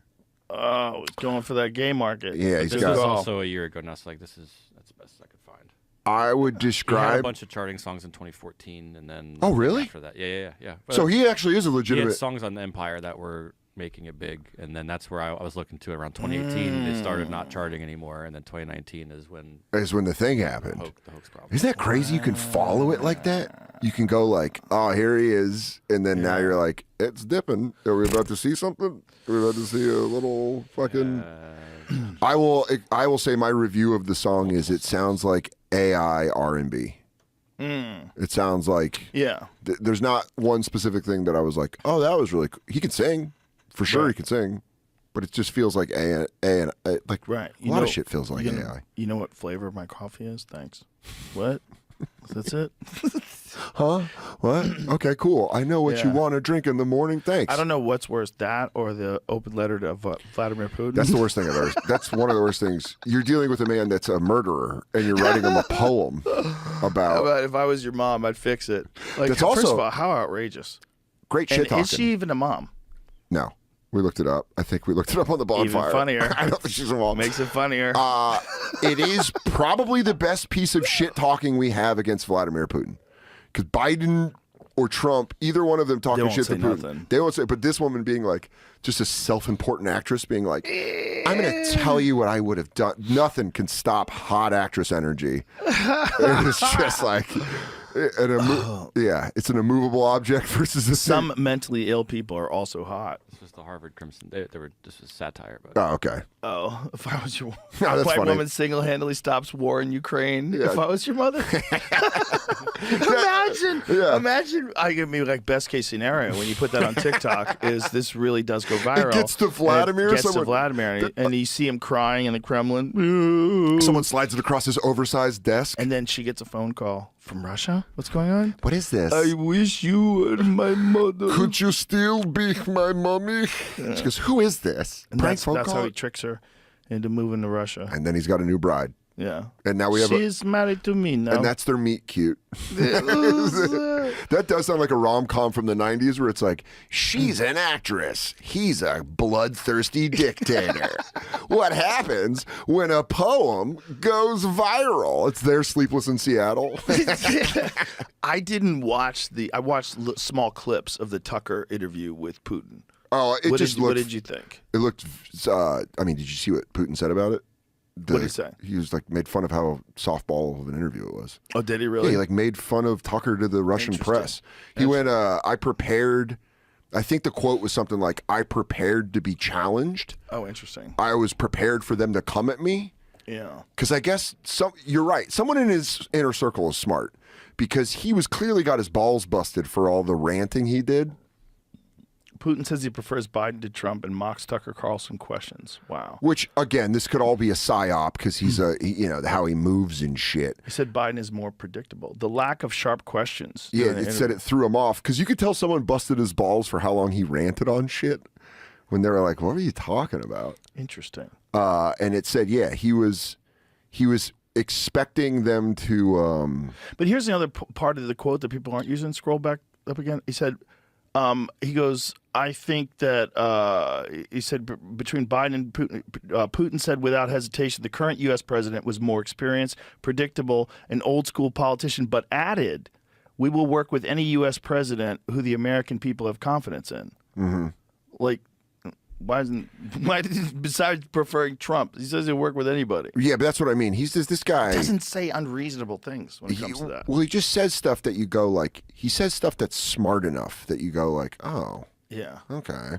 Well, that's not a real. Like Kim Jong-un is like, the stars have told me that I'm the leader. And you're like, you're a fucking moron. And Putin says stuff and you go, fuck. I mean, it's not completely incorrect. Well, he's very intelligent. Yeah. The guy worked for the KGB. Yeah. The guy, it's like a CIA operative being our leader. And they're like, hey, I know how these fucking things go. Have you ever seen when he talks about how many U.S. presidents he's been through? No. And about how they all have these promises. Oh, yeah. And then once they get into office, he goes, men with coats like mine, sit down with them, not with this color tie, you know? Yeah. And they tell them exactly what you're going to do. Like, it's cool to see because he's telling the truth. Yeah. He knows what he's Well, saying. he's on the other side of it. He's on the other side of it, but it's not a lie. No. Like, it's... And we all know that. Yeah, no one, like... Obama, one of his things was to help whistleblowers. It was like a part of the website to get him elected. Yeah. It's like protection for whistleblowers. They were like the worst for whistleblowers. But dude, I'm telling you, he knows that all presidents, left or right, are just the same arms. They're the arms to the same monster. Yeah. He knows how they work. That's what he means by Biden's a predictable one. He goes, Yeah. I could fucking, it's like knowing how to drive an old car. You're like, Exactly. I fucking had one of these. You're fucking Bro, throwing in reverse. they were saying that those Chinese weather balloons, those flying over things, those big balloons, Yeah. that they were doing that when Trump was around, but they didn't tell Trump That's hilarious. because Trump would like shoot him down. That's hilarious. He's But just like, meanwhile, fuck Biden shot him down. Yeah. And then Which is Biden- even crazier. There was like, good. Yeah. But it's fine. But if Trump shot him down, like, he's fucking launching missiles into the sky. Well, they threatened World War. That's always the threat either side pushes on the other, where they go like, World War III is coming. And Did you you go, ever see the dude who tells the story to the news about the missile that, or the jet that crash landed? Have you seen this? No. There was a jet where a pilot ejected from the jet, like some fucking super expensive fighter jet, and it flew into the ground. And this one dude was there when it happened. And this dude's like super country. I love it. It's Damn, dude. That is possibly, I love the beginning of the interview where he goes, I've been out on this earth about 72 years. I just love a guy that states how old he is at the beginning. with a straw hat on Yeah, he goes, I ain't seen that shit. in the country. But I'm having a shave, which is definitely code for a shit. He was taking a dump in that plane Oh, crash. taking a shave. I love it. Wow, yeah, dude, that fucking rules. What if it was a cover story for a crashed UFO? That's what I mean. Yeah, I mean, I want his explanation on UFO. He goes, tiny little gray men. They seem mean. He's like, I think they lost the jet, though. They knew the guy ejected from the jet, and they lost the jet. It was reported that the jet was lost before this guy reported, and they found out where it slammed. Lost like 2 or 3 days though. yeah, wasn't it? because I remember reading that Was news it? story about a lost jet, and you're like, how the fuck do you lose a jet? He's also wearing a weighted vest. Yeah, that guy's probably got low body fat under there. Is that what that is? Guy's probably shredded. SPRI. He's working out. Yeah, Maybe I he's like love it. a dude who just out there works out all the time. yeah. You just take it off. He's just shredded. Yeah, He's like, just old man ripped. he's like an old Rambo. Have you ever seen those old dudes that work out in the park on those monkey bars and Yeah, dude, up in Harlem? and the gymnast bars, the various different height parallel bars? I did this. But these guys are insanely fit, dude. So- and there's this one old dude that does it on Instagram that I follow. Well, I've met back when I was getting out of the waiting tables days. This was about 12, 13 years ago. I did a series for Yahoo called Mansome, which sounds so gay. But it was, they would have me do different weird shit or whatever. And I went up to Harlem and did an episode with these guys. And they were like showing me the shit they could do. And it was unbelievable. Like, oh, there it is. Yeah, the bartenders. Yeah, Look see? at you, bro. Dude, I am Fresh-faced. full alcoholic at this point. Very hungover. Dude, this guy would do stuff. He would do, and then I would try to do stuff, and I'm out of shape, so my arms are doing like the They can stabilizing. do insane shit. Dude, they he do would- flag poles. Yeah, he would like lift himself all the way up and then all the way back down with like Yeah. not even breathing heavy. Just try doing the monkey bars back and forth a couple of times and see how hard it is on your forearms and your grip strength. Especially at 40. Yeah. Like, look at this. They can just do stuff. But it just shows you also like their physiques come entirely from body weight. Yeah. And you like look at gymnasts. They're some of the most fucking ripped people alive, and it's just all body weight. Yeah, it's no weight Yeah. lifting. It's just that. Pull-ups. How hard up? Look at that. Yeah. Like Like, these guys that's doing crazy. Crazy muscle That's why ups, flips. Up to it. Parkour guys are crazy strong. Yeah. To have that kind of control. Oh, for sure. For sure. Now, But I these could do guys- that if I got up there. I wouldn't do that. I could flip around. If you fall, you're fucked. Yeah, especially at 40. I'd fucking take a fall and be like, oh. I think they have a rubber floor there, it looks like, which is nice. It'll help you a little bit, but Yeah. it's still not good. Being out of shape and trying to do that in front of them.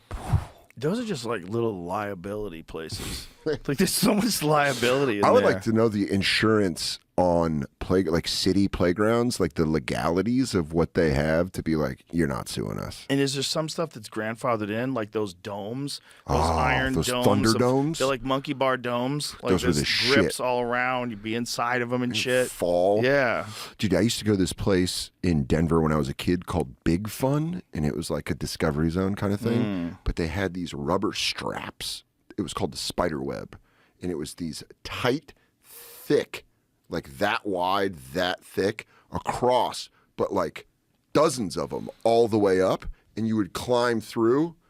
Disaster. When you fall, you like, and you like go through these like straps slapping you in the back and the neck. You would come back with like lacerations on your arms and shit. It was the most fun I've ever had. And there's zero chance they would do that now. Just rubber straps and be like, climb to the top. Yeah. And it was like a good 20 feet tall. You know what they That's how it do felt. have still too that I'm kind of shocked they still have is those trampoline buildings. Those where are you awesome. go in them and it's just trampolines everywhere and everyone's just bouncing from one trampoline to the next one. Yeah. Fuck.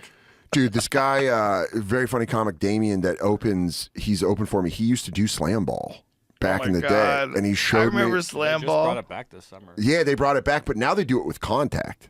Or I think you used to be able to do it with contact. What a wild idea to have basketball with trampolines.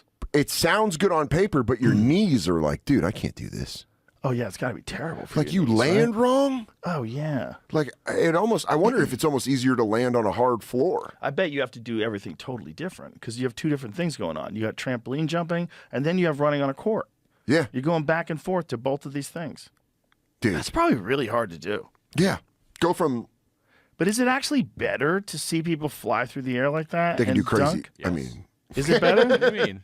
You watch baseball for home runs. Of course, this is what yeah, everybody wants to see. they get to do crazy dunks. Yeah, but you can't even dribble in the center. Yeah, who cares? Yeah, you You know what? kind of have to though, right? Like how much traveling happens? Well, they take as many steps as NBA players do now. That Euro 3-step. Sure. what are you allowed? It's There's like a lot of. they call it a Euro step. Where you're basically allowed 3 steps, I think. It's the NBA. Apparently, there's like a 2.5 step rule. There's a gather step dribble that people can Like take you could and, pick and up abuse and go like 1, 2, and then run. There's a and few jump. guys on Instagram that break down these crazy plays and be like, "This is not a travel, and here's why." And they take 5 minutes in slow motion to show you why it wasn't a travel. I got here crazy early, and I was on my phone in my car watching highlights of this dude on Twitter that they're starting to call him Cream Abdul-Jabbar. He's a white guy from Indiana State. This reporter, Matt Ross, called him Cream Abdul-Jabbar, and he's a white guy from Indiana State. Let me see what his name is. I think I have it still up on my phone. I just saw on Twitter. Oh, yeah, dude, he rules. His name's Robbie Avila, and he's like, when you see this guy, you're like, oh, he's just a big fat white guy with glasses, and then he just balls. Really? He just balls out, and he's at Indiana State. Yeah, I love it. I love a goofy white guy. There he is. That's him? Yeah. This guy had 35 points last night. He's just putting it up. Yeah. Really? Let me see some highlight. This guy can fucking go. He plays like he's playing with kids. Like, that's how he kind of looks sometimes. He's right there down on the key. Right there, yeah. Up and in. And he just looks like, if he showed up at the playground, you'd be like, he's probably not that good. And then he just fucks shit up. Those goggles are fresh, too. Yeah, dude. I love it. He's got those old school Kurt Rambis glasses on. Yeah. I love a guy that has Horace Grant up top. Those glasses probably help. Oh, yeah. It's like Ricky Vaughn in Major League. You can finally see the strike zone. I wonder if he was... You can really see everything. Yeah. But look, he can dish. Wow. I love a goofy, big white guy that's great at basketball. That's why I love Jokic on the Nuggets so much. He just looks like he should not be good, and he's awesome.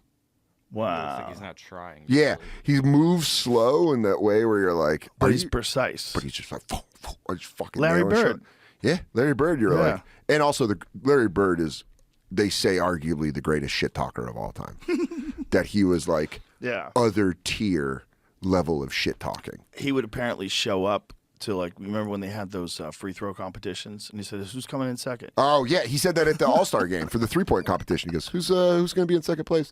There was one, and I don't really know how true this story is, but Joe List is a huge Celtics fan, huge Boston sports guy. He told me a story that Larry Bird, it was like the '86 season, and he was lined up on a guy, and Larry Bird hit 3 shots in a row. They call a timeout, and he comes back on the court and he tells the guy, he goes, "Can you believe they're going to give the ball to McHale? I just scored 6 straight points on you, and they're giving the ball to McHale." And the guy went, "What?" And then the play happens, and McHale scored, and Bird looked at him and was like, "I told you." Like, he's just so good. He's like, "Yeah, I'm not getting the ball, and I'm mad about it." This guy is. He's That's like, hilarious. You got to be so good to be able to talk that. LeBron tells the players on the other team what they're doing wrong sometimes. Really? He's like, "You're supposed to be over here. That's wild.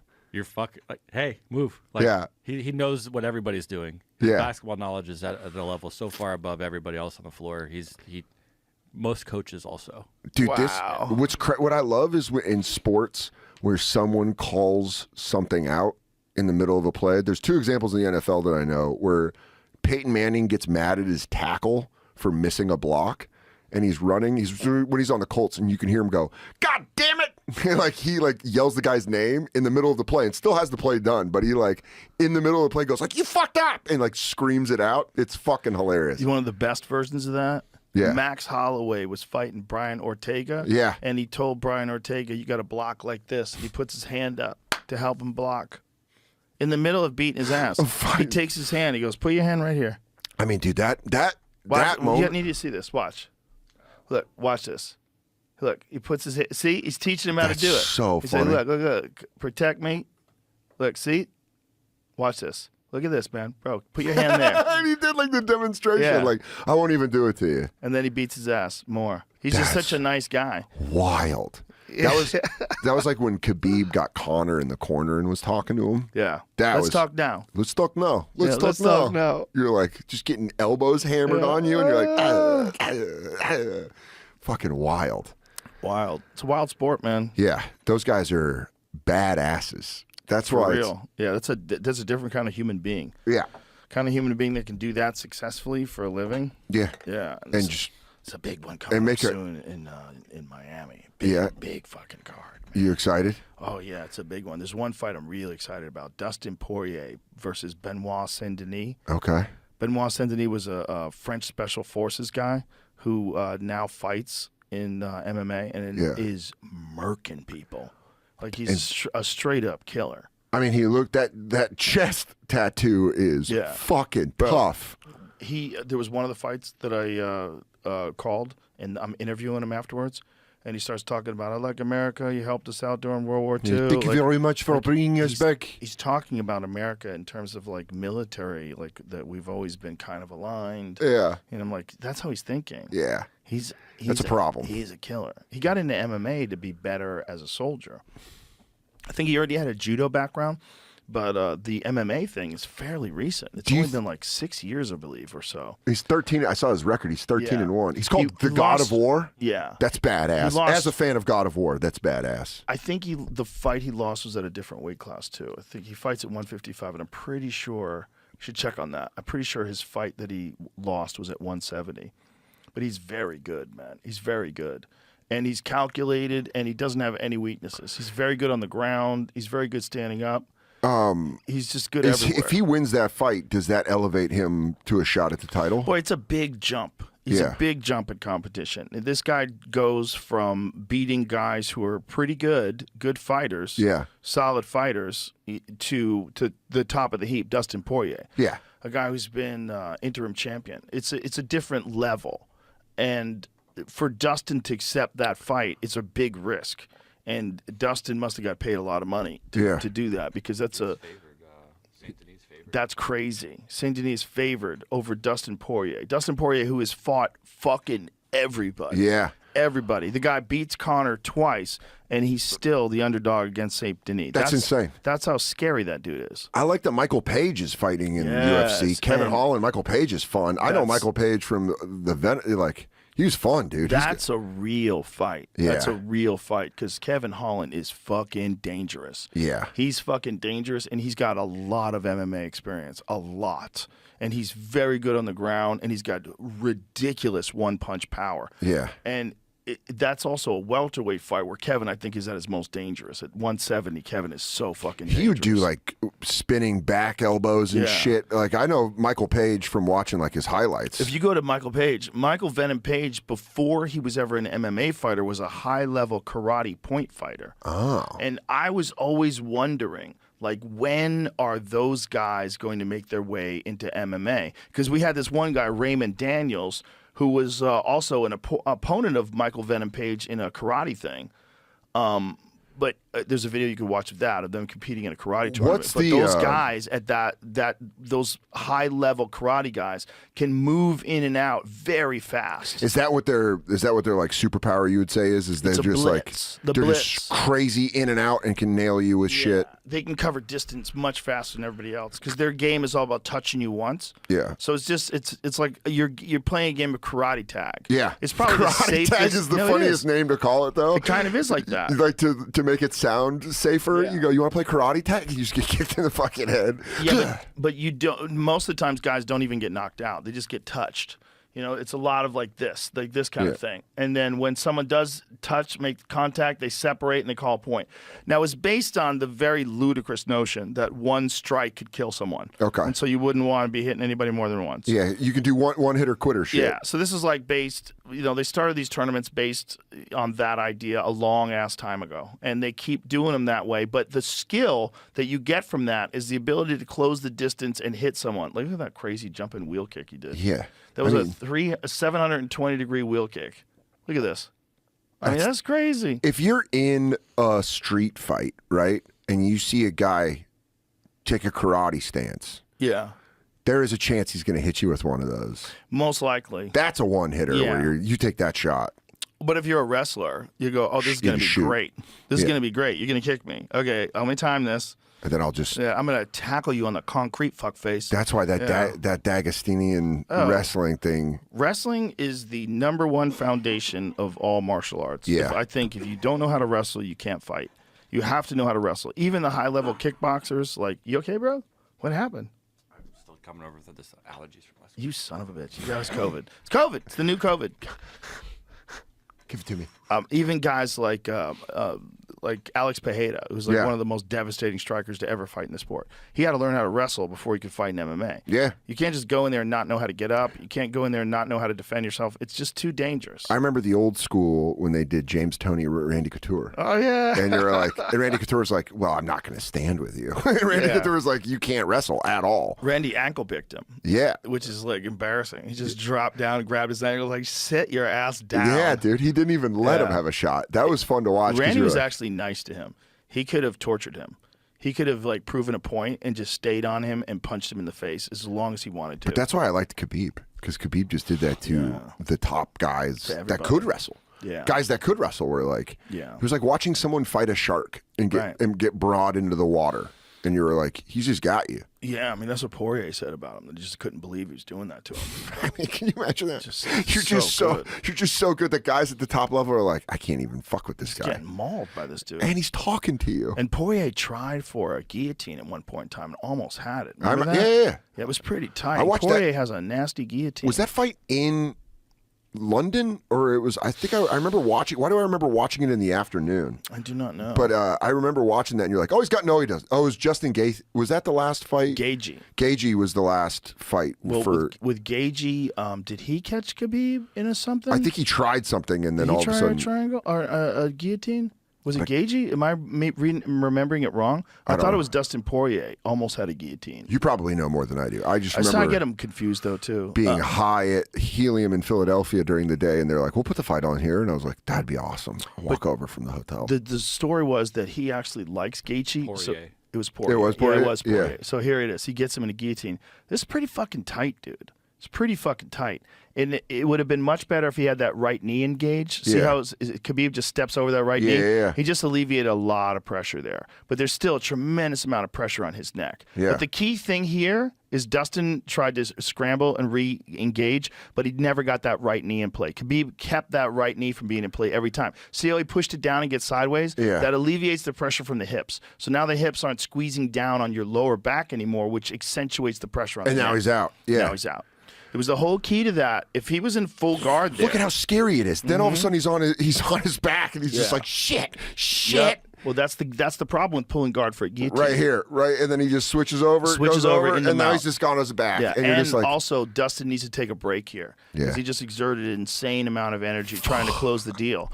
So when you're trying to close the deal on a guillotine, your whole body is involved. Yeah. And you're arcing into it, and and he didn't have the leg, man. and then he's just. He didn't have that leg. If he had that right leg over, and that's why Khabib, that was his number one priority. It wasn't even defending the choke. If you notice, the number one priority is moving over that right leg. Yeah, got over him. Because as soon as someone has a guillotine like Dustin does, and they have two legs, and you're really trapped, it might be night-night. Yeah. It might be night-night. Because they're pulling down on your lower back, and then they're up on your neck and twisting it to the side. I'd be trying to talk. And I'd be you like, can't even get hands involved. Yeah, You're just Fucksville. please leave me alone.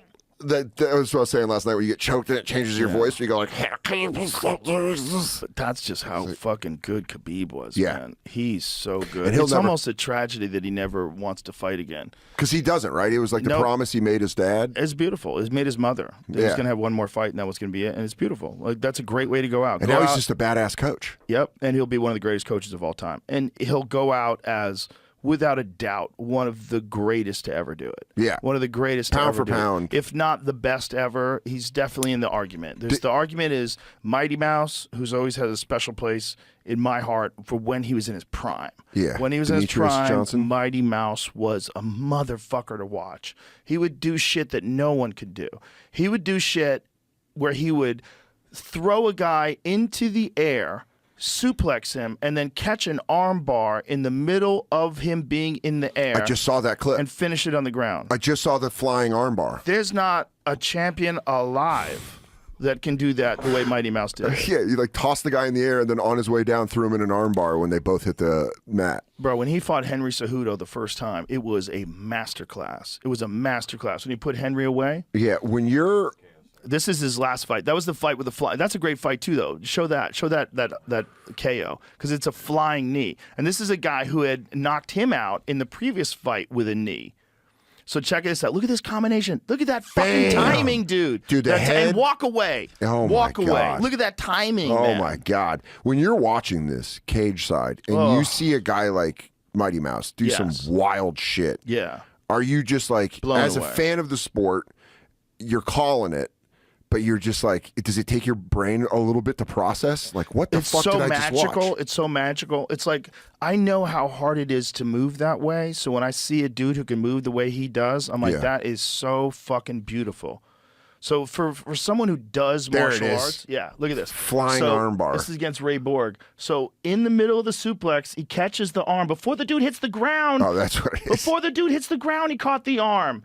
And then he swings over and now he's having fun here. Yeah. He's having fun. For him to do this, he's like, I'm going to show off. And if you know Demetrius, he's a fun dude. He plays a lot of video games, That's streams and stuff. Yeah. He's a really sweetheart of a guy. You would never imagine he'd be that good. He had a German at fucking suplex people up. into a fucking, he had a WWE armbar. move Bro, into a fucking WWE. In the air. That's And this was a fight that crazy. he was just lighting this dude on fire. Like, he was just lighting this dude on fire. I maintain that he is the finest expression of martial arts I've ever seen. Because it's creative. It's just he didn't have the kind of competition, and the men aren't as big. But if he was welterweight, he would be, no question, the greatest of all time. Really? No question. He was so good, dude. Yeah. You got to look at them when they're in this window of time, and sometimes it's just a few years, where they're accomplishing things in a way that is so extraordinary. You go, I've never seen anybody better. Yeah. And that's how I feel about Mighty Mouse when he was in his prime. And then the other one that's like that is Anderson Silva. Silva, when he was in his prime. All the defenses, the title defenses, that run. It was the way he was doing it too, man. It was like he was operating at a different speed than them. He was processing things with a 2024 computer, and they were using some Windows 95. Yeah, the way he would dodge punches all the time. And then I also loved, he was part of the reason I wrote that joke about translators in the ring afterwards, because his voice was so soft, and he was like, just in Portuguese, and they'd be like, Anderson says he'll kill all comers and anyone, and you're like, but his voice is so sweet. His voice was like, bro, when he beat Rich Franklin to win the title, yeah, was Ace Rich or Rich Ace Franklin, because he looked like Ace Ventura. A little I bit. love that. He looked a little bit. God, like those him. were my mushroom days where I'd just take a ton of mushrooms and watch UFC. That's a crazy thing to watch on mushrooms. Oh, dude, it was. Dude, I got robbed when I lived in Tucson because I lived with a weed dealer, and I got fucking hogtied, like on 45 on the head, like cleaned out. I did the whole story on Ari's. It was the season Ari got fired, but this is not happening. But I lived with a weed guy, and we got set up, and I was just a roommate. How hard they hit you in the head? Not hard. I had to pretend that it was harder because the guy was like smaller than me. So I had to pretend that he really fucked my shit up when really he just kind of dinked me. And then he was a pro. Like, he had a army duffel bag, zip ties, like Holy shit, had dude. like a real gun, like I had a cheap one one. guy? It was two guys. Got both me and my roommate, and they knew we were college kids. Both guys had guns? Oh yeah. Hammers, Jesus dude. Christ. 45s, I think. I think both of them had 45 caliber. Like, he was tapping it on my head, being like, "You're gonna fucking die, white boy. Where's the fucking money?" And you're like, "I don't fucking know." And then, so I got robbed, and then I got out of it or whatever. I was fine. I wasn't physically hurt. They took my car, which had 6 loads of laundry in it, so I lost all my clothes. That sucked. Wearing a bathing suit as underwear for 3 days because I was so broke. I couldn't afford anything. I lost my CD booklet. Did you ever get the car back? Yeah, cleaned out. Where was it? In the desert. That's what happens in Tucson. It's all happened in Tucson. And they called me and they're like, "We got your car." And I was like, "Is my CD?" I was at a bar and Tucson police called me and they go, "We found your car." And I go, "Was the CD booklet in it?" And the guy goes, "No." He's like, "You're lucky we found your fucking car." That's the thing. We used to carry CD books in our car. I had a And zip one. Dude, I that's had a what I had. zipper one with multiple 250. pages. Dude, I had pages Wasn't of that the bands. shit? I had a whole Soundgarden page. Oh, yeah. I had a whole Nirvana page with Bleach all the way to fucking dude. And you'd keep the CD thing for inside so it looked professional. Right. Dude, I had a banger of a CD booklet that got taken. But then that These night, kids today. yeah, they're just like, "Not digital. I won't own my media." But I went to my buddy Sumner's house, and I took like probably 3.5 close to 4 grams, and I was drunk before I took it. Oh boy. And Mark was sober, and he let me in, and we watched the first season of The Ultimate Fighter. Oh wow. And we had it on like. Did you get robbed while you were watching it? No, this was at night, but it was like hyping me up where I was like, maybe I would have pulled. I was on mushrooms, so I was like, maybe I would have. I wouldn't have pulled shit, but I was like, oh. And then we watched that till like 5 a.m, but I was just tripping, being like, oh, watching. I was like watching UFC on mushrooms rules, and I thought it was just the coolest. So I did it a couple more times, and I was thinking the last time I did it was like Lesnar, Shane, Carwin. Oh wow. Because I was like, oh, he's from Colorado. I always loved Colorado fighters. That was the closest Shane had come. I mean, he really came close to beating that guy. Yeah, we Got watched on top of him, was pounding him. Oh, I wasn't on referees mushrooms. I couldn't was stop drunk that at Hooters fight. with Lewis. Oh, that's I funny. was drunk at a Midtown Hooters with Lewis because I was yelling out Aurora, and then fucking Shane Carwin lost, and I was like, ah, because he gassed out. He gassed out. That was it. He emptied the tank trying to finish Brock. Because he wobbled him. He was on top of him, Yeah. raining bombs down on him. A lot of referees would have stopped that fight. Really? Yeah. Watch it. Watch it. Let's watch it. Let's watch the end of the first round with Brock Lesnar and Shane Carwin. God, I forgot we were at it. Shane was a terrifying puncher. Terrifying. He was the only guy in the UFC that they had to have gloves bigger than Brock Lesnar's. Really? Yeah, they had like 4XL gloves. Because I remember when Brock came to the UFC, they were Biggest like, gloves ever. they have to make his gloves bigger. Shane's are bigger. Really? Bro, Shane's hands what were a like badass. They were like canned hams. Look at these guys. Shane was so dangerous, man. Like people forgot about him. Like in his prime, he could put anybody to sleep with like a 6-inch punch. He was so fucking dangerous, and he was a really good wrestler too. Yeah. And a Colorado guy, so I loved him. He's a fucking beast, dude. Was he in the Greg Jackson gym with all of them? I believe. Well, I know he's out of Colorado. Yeah. I think he trained with Jackson. Yeah, but this is at the point where he's already gassed. Yeah, this is at the point where he's gassed, and this is the second round. Yeah. This is when Brock wins. Can you go back to like the first round? No, I'm at the end of the first round. So this is the. So this is it. So go a little bit before that, so you can see how this takes place, because like he stuns him on the feet. So they're standing up there. God, listen to that. And there was the uppercut. Look at that uppercut. That uppercut was nasty.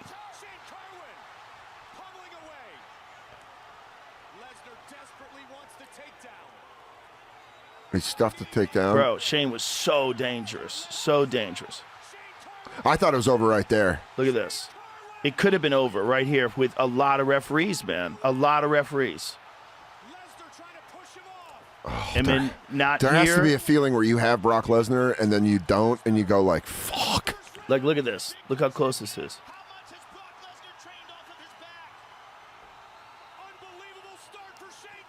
So he's getting fucking pummeled, dude.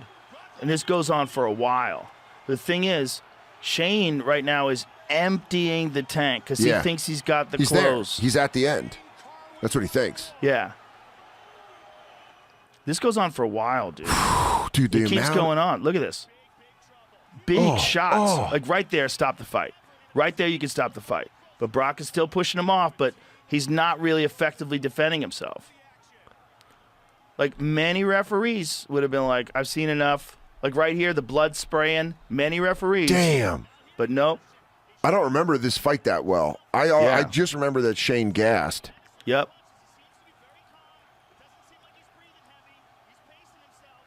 Oh my God, dude. Yeah. The feeling of having someone almost knocked out and they don't call it. But it gets worse.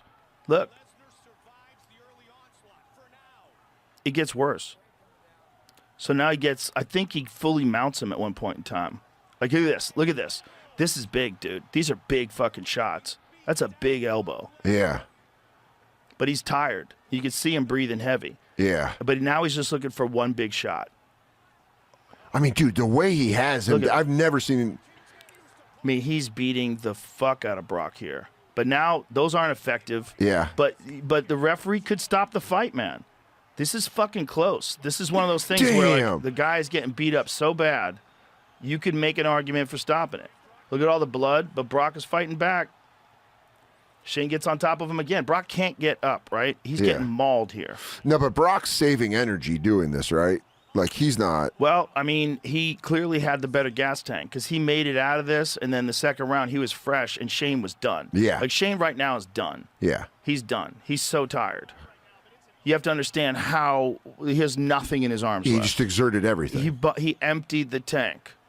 Have you ever seen a fight where a guy does that and then wins by using his legs or something? Most of the time when guys empty the tank that bad, they can't recover. So it's just they're done on everything. And so, look, Brock is scrambling at the end of the round, and he's getting back up to and now his he's feet. up. Now he's up. Damn, dude. If someone stands up like that, especially a Brock Lesnar against you, you go like, fuck. And Shane is kind of breaking here. Like, he's really tired. Like, look at him breathing. He's just trying to figure out a way to recover, and Brock's not going to let him recover. Because if he's defending constantly, then he's still breathing heavily, and then he's not going to be able to get his win back. Because this isn't just like, it seems like no one's doing anything, but he's got to fight Brock off him with that overhook. He's got to do something to like keep him. Right now, he's not doing shit. Right now, he's just hanging on. Damn. And Brock is catching his breath too. So Shane doesn't even have his hands clasped here. He's literally not. He's not digging that overhook. He's really needed a break here. So, and Brock knows this too. So Brock recognizes that he's exhausted. So Brock knows probably also that this is the end of the round, and he's going to make it out of this. And so then when he comes into the second round, he knows this dude's toast. Because there's a level that you get to where you're so exhausted, like, you're not going to be okay in a minute. Yeah. So here's the second round. Do you think when he sits down or when he comes back out right here, he's like, ah, fuck. Yep. Oh, So you can look, see him breathing. Yeah, he's already exhausted, and Brock looks way better. And Brock is going to just set it up, look for the moment, but he kind of knows that Shane's toast right here. And then he eventually shoots. Jesus, man. That's something where you just want to be like, let me go home. Yeah, I'm just fucking zapped. So he's moving away from the shots now. Look, they're like telling him to like get the fuck over there. Oh, This is good for both of them too. It gives him a chance to recover. So he swung in there, tried to land a big bomb. Do you think it's similar in any way, like being at a job where you feel out of your depth, where you're just like, fuck, I'm done. I thought this was it. You know what I mean? Where There you're it like, is. There's ugh. the shot. So he gets on top of him and he eventually arm triangles him, submits him. Yeah, Here it so is. he's just out. Here it is. He gets him in the arm triangle. I mean, this is heavy pressure, head and arm choke, heavy pressure. Oh, yeah. Oh, fuck. He's got to push with his elbow. See how his hand is right there? Yeah. What he really needs to do is what's called answering the phone. You put your hand in between Brock's head and your ear, so he tapped. Yeah. He was done. The defense, and it's not the best defense, but it's the only thing you have, is to get your hand like this. Hello. Yeah, hello. Hello. Because if they just have this like completely locked up, Yeah. you're fucked. Jesus You got to get a Christ. little bit of space. Our future president, Brock Lesnar. Isn't that in Idiocracy? Yeah, it is. It's a former WWF champion. Yeah, that would absolutely be. We would hit Bro, Idiocracy. I just watched Idiocracy about a year ago, and it fucking holds up. It's Mike Judge. He's just the man. amazing. He's, by the way, Office Space still holds up. Amazing. It all One holds of the up. greatest movies of all time. Beavis and Comedy. Butthead, Yeah, still funny. Amazing. King of the Hill, everything the guy does. He's Bro, unbelievable. Beavis and Butthead, when I first moved to California in '94, was the shit. Yeah. Couldn't wait for Beavis and Butthead. It was the funniest thing on television. It was great. Music Corn videos. Julio. Oh, great. Remember when he became Corn Julio when he had too much sugar? The great Cornholio. I need TP for my bunghole. Dude, I was in middle school, and it was like everybody was doing Beavis and Butthead Yes. impressions. It was like, where they'd be like, you just hear the weird kid in the Yeah. back be like, that rules. And you're like, oh, Jesus Christ. It made being a degenerate dirtbag fun. Yeah. Yeah. Dude, But Beavis these and guys ruled. Yeah, the movie was great. Beavis and Butthead Do America. Let me see what he does. He gets too Yeah. much syrup. he's just drinking all the soda. Yeah.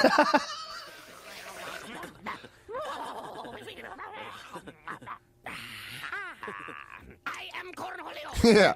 I need TV for my bunghole. Guy rolls. I loved it. I remember going to see the movie like pumped, like waiting, Yeah. like getting friends together and being like Friday night we're gonna go see Beavis and Butthead Do America. I haven't seen the new ones. Aren't there new ones? Yeah, they're doing new ones. Are they good? Have you seen them? Yeah, I've seen a couple. Did you like them? Sure. Because they watch TikTok stuff now. Now they don't watch music videos. okay. They watch like what we would watch and make fun of. Oh, nice. Social media, like that poem. They would like Perfect. watch that. It was great. Perfect. Yeah. What's it on? Paramount Plus. Oh, okay. It's like buried on one of those streaming services. I have that one. You go Yeah. watch it because Yeah. that's like where South Park is. They got a Yeah. bunch of stuff there. Yeah, Paramount Plus has some good shit on it. It's just annoying that you have to subscribe. Wow, look at this. Yeah, old These are the Beavis new and ones? Butthead. They're old now? Well, I mean, there's I think Some of Yeah, them? they just did. they are. Oh. They the show I really want to watch is Ronin on FX. You mean Shogun? Shogun. Yes. Yeah, Shogun looks amazing. They put the two. I think there's 2 episodes out right now. Yeah. I'm gonna watch it tonight after shows. What streaming service is that It's on Hulu It's on because it's Hulu? FX. Yeah, it looks sick. I remember the original. Oh, The really? original, yeah, the original was amazing. I didn't know this was a remake. Yeah, there was an Oh. original show, Shogun, I'm way back in the day. very excited for this. I mean, yeah, it was Shogun. This looks awesome. It's This- based on a novel. Oh, it is. Yeah. Okay. I love FX does random shit sometimes, and you're like, this is awesome. They do some great shit, dude. Yeah, They do some great shit. They're kind of like what HBO used to be. They did The Shield. Remember Yeah. The Shield? Yeah. That was a great show. The Shield was very good. Michael Chiklis or whatever. Yeah. So, Shogun, an American historical drama limited series created by Rachel Kondo and Justin Marks, based on the 1975 novel of the same name by James Clavell. The novel was previously adapted into a 1980 limited series. Yeah, that's it. 1980 Yeah. series. Click on the 1980 series. Who was in that? Oh shit. So this was starring, who's the guy? Can you find Richard a? Chamberlain. That's right. Can you find a? That's right. This is like when they were letting white dudes play Japanese guys. No, he was a white guy. Oh, he he was was? supposed to be a white guy living with the shoguns. Oh, like Yeah. kind of like the Last Samurai. Exactly. It's Okay. basically like the Tom Cruise movie. Yeah. They just stole that idea from him. It's like Shogun was the real Everything's version fucking of it. lifted. That's totally lifted. Yeah. Like the one white guy fucking kicks ass as a samurai. Like, good And luck, we're, bitch. and we're watching that. We're going. Yeah. Bro, they were raised to sword fight. You Yeah. shut your fucking mouth, you're going to lose an arm. Instantly. You're going to lose an arm. And then the rest of your life, you're going to be like, ooh. Yeah, you're like, and you have no honor. Yeah, because you you got were a cocky. dickhead, and they You got cut your arm cocky. off. Dude, that would be a fucking. And they decided not to kill you and just leave you with no arm. But dude, then they shut off contact with the outside world, and then all the Shogun fell and shit, and everyone was like, "Yeah, our militaries are advanced by like 100 years now." Whoops. And Japan was like, "Fuck, Forgot about bullets. we gotta catch up." Well, they didn't want to use bullets too, right? Yeah. It wasn't an honorable way to kill people. Yeah, it was. It They like wasn't to be old Bushido. school. Yeah. They're one of the only successful cultures that fought off the Mongols. I mean, you're talking about my favorite video game of all time, Ghost of Tsushima. Yeah? Game's unbelievable. It's a video game about the samurais and the Mongols? Yeah, it's about the invasion of Tsushima Island by the Mongols, and you learn 4 different sword styles, and you change your sword styles to play. Dude, this game, I've played this game, I want to say 3 or 4 times completely. Look at the graphics, too. It's unbelievable, Holy and it's shit. open world. So you ride around, and then you'll duel Mongols. There's also no difficulty level, right? It's supposed to be pretty hard. You can Just change the one- difficulty. Oh, you can, okay. Yeah, you can change the difficulty level. That's awesome. You go around, you get armor, you learn how to duel, but you start off after they lose the invasion. And So then this is the actual game, or this is the game. This is the cutscene. But then that's the real game. That's what it looks like when you're riding through. It's unbelievable. Holy fuck, dude, this is amazing. Jin Sakai. So you could stumble upon a camp? That's what it is. And then you fucking sneak attack. Oh my Like god! right there, they have. This is what you Look do. at this. So you can do multiple assassinations. Dude, it's anyone This is insane. anyone I've ever told to play this game comes back and they're like, "That's fucking unbelievable." This is insane. Ghost of Tsushima rules. Oh my god! And they said they're due for a sequel because this came out a couple of years ago. Flaming arrows. It's unbelievable. You do so much shit that you're like, this is the coolest thing. And then you have one-on-one sword fights with Ronins and shit. Like your best friend is a Ronin that betrays you, and you have to fight him in an awesome sword, like big sword duels. It's awesome. Whoa. And your uncle is kind of like runs it, you know? And you have to you choose if you go with him or against him. It's fucking rules. Wow. Dude, it's easily my top 3 in my top 3 video games. games are so next level now. Well, they're movies that you play now. yeah. And Like, they're more compelling than movies because you're a player in it. Like Last of Us, the knock was it's like, it's not as good as the game. Like you play Last of Us, you're in that shit. Or like God of War, they'll never make it into a movie, but you played it as a game and you're like, this is so fucking fun.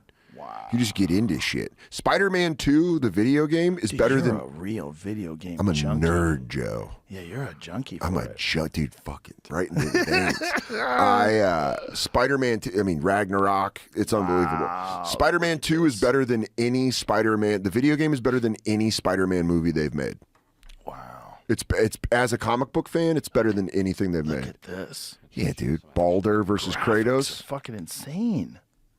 It's not as fun as doing Gay of War. God, the fucking. He's like, I want to suck, boy, I'm gonna suck you. Is that what they do? No, I just make that up? so I just make fun of that. Shane and I used to do this thing. Yeah, This look is the at actual gameplay. That's a cutscene. I was trying to find Yeah, that's where you fight him. Better look out. Reds, you can't defend. Does he have just magic? Yeah, it's all about this shit. You basically fight against Odin and everyone of like all the Norse gods, and they find out that you're a former Greek god. Oh, It's awesome. It fucking rules. With Red Dead Redemption 2 came out, Shane and I were going on the road together. I was taking shit on the road, and we would do this. He would joke that I'm such a nice guy. He's like, "What's your demons? Like, what do you do?" And I was like, "It'd be funny if I like jerked off homeless guys," and that's what came out about me. So Shane and I would do a running bit where we would do a homeless guy being like, "Hey, watch out, buddy. You're about to make me come." We're like, and it's just me being like, "Shut up. I'm going to fucking jack you off." He's like, "Oh, hey, man, what are you doing?" Shane and I would do that for weeks. And then I was out of the country and Red Dead Redemption 2 came out, and I just got this voicemail from Shane that was so excited. He's like, "Dude, have you played Red Dead Redemption 2 yet?" I'm like, "No, I'm not home yet." And he goes, "Arthur Morgan is our homeless jerk-off voice." Oh, so my God. The main character of the voice is a guy going like, "Well, hey there." And we're like, "Dude, that is our homeless jerk-off voice." "Oh, jack you off under the... Hey, mister." I brought some food and whiskey for you fellers. There's That game another rules. game where you could do wild shit to people too. Wild right? shit. By the way, it's a game you can play 4 or 5 times and not find all the stuff. Like Really?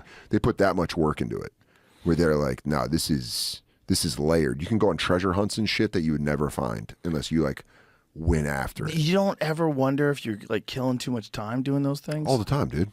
All the time. Does it give you anxiety? Yeah, but I also level it by like, all right, if I'm going to spend 30 minutes writing jokes, then I could play like video games for 2 hours.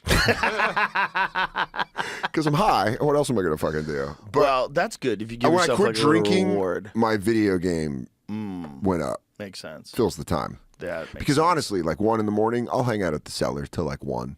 Mm-hmm. And then I'm like, Time to go. I kind of want to go home and play video Have games. some fun. Yeah, I want to go smoke a fat bowl and play fucking Yeah. Ghost of Tsushima. So that's the new thing, Grand Theft like, Auto. think about the pleasure that kind of technology gives people. Yeah, very People much. that their lives suck, but their video game lives are awesome. I get it. And it's the joy you get is real. It's- Yeah, you have to deal with post-video game, post-nut syndrome. We just You lay absolutely around are like, wipe it off your belly, and you're like, I was a Greek god fighting. your life is bullshit. Yeah, I fought Thor.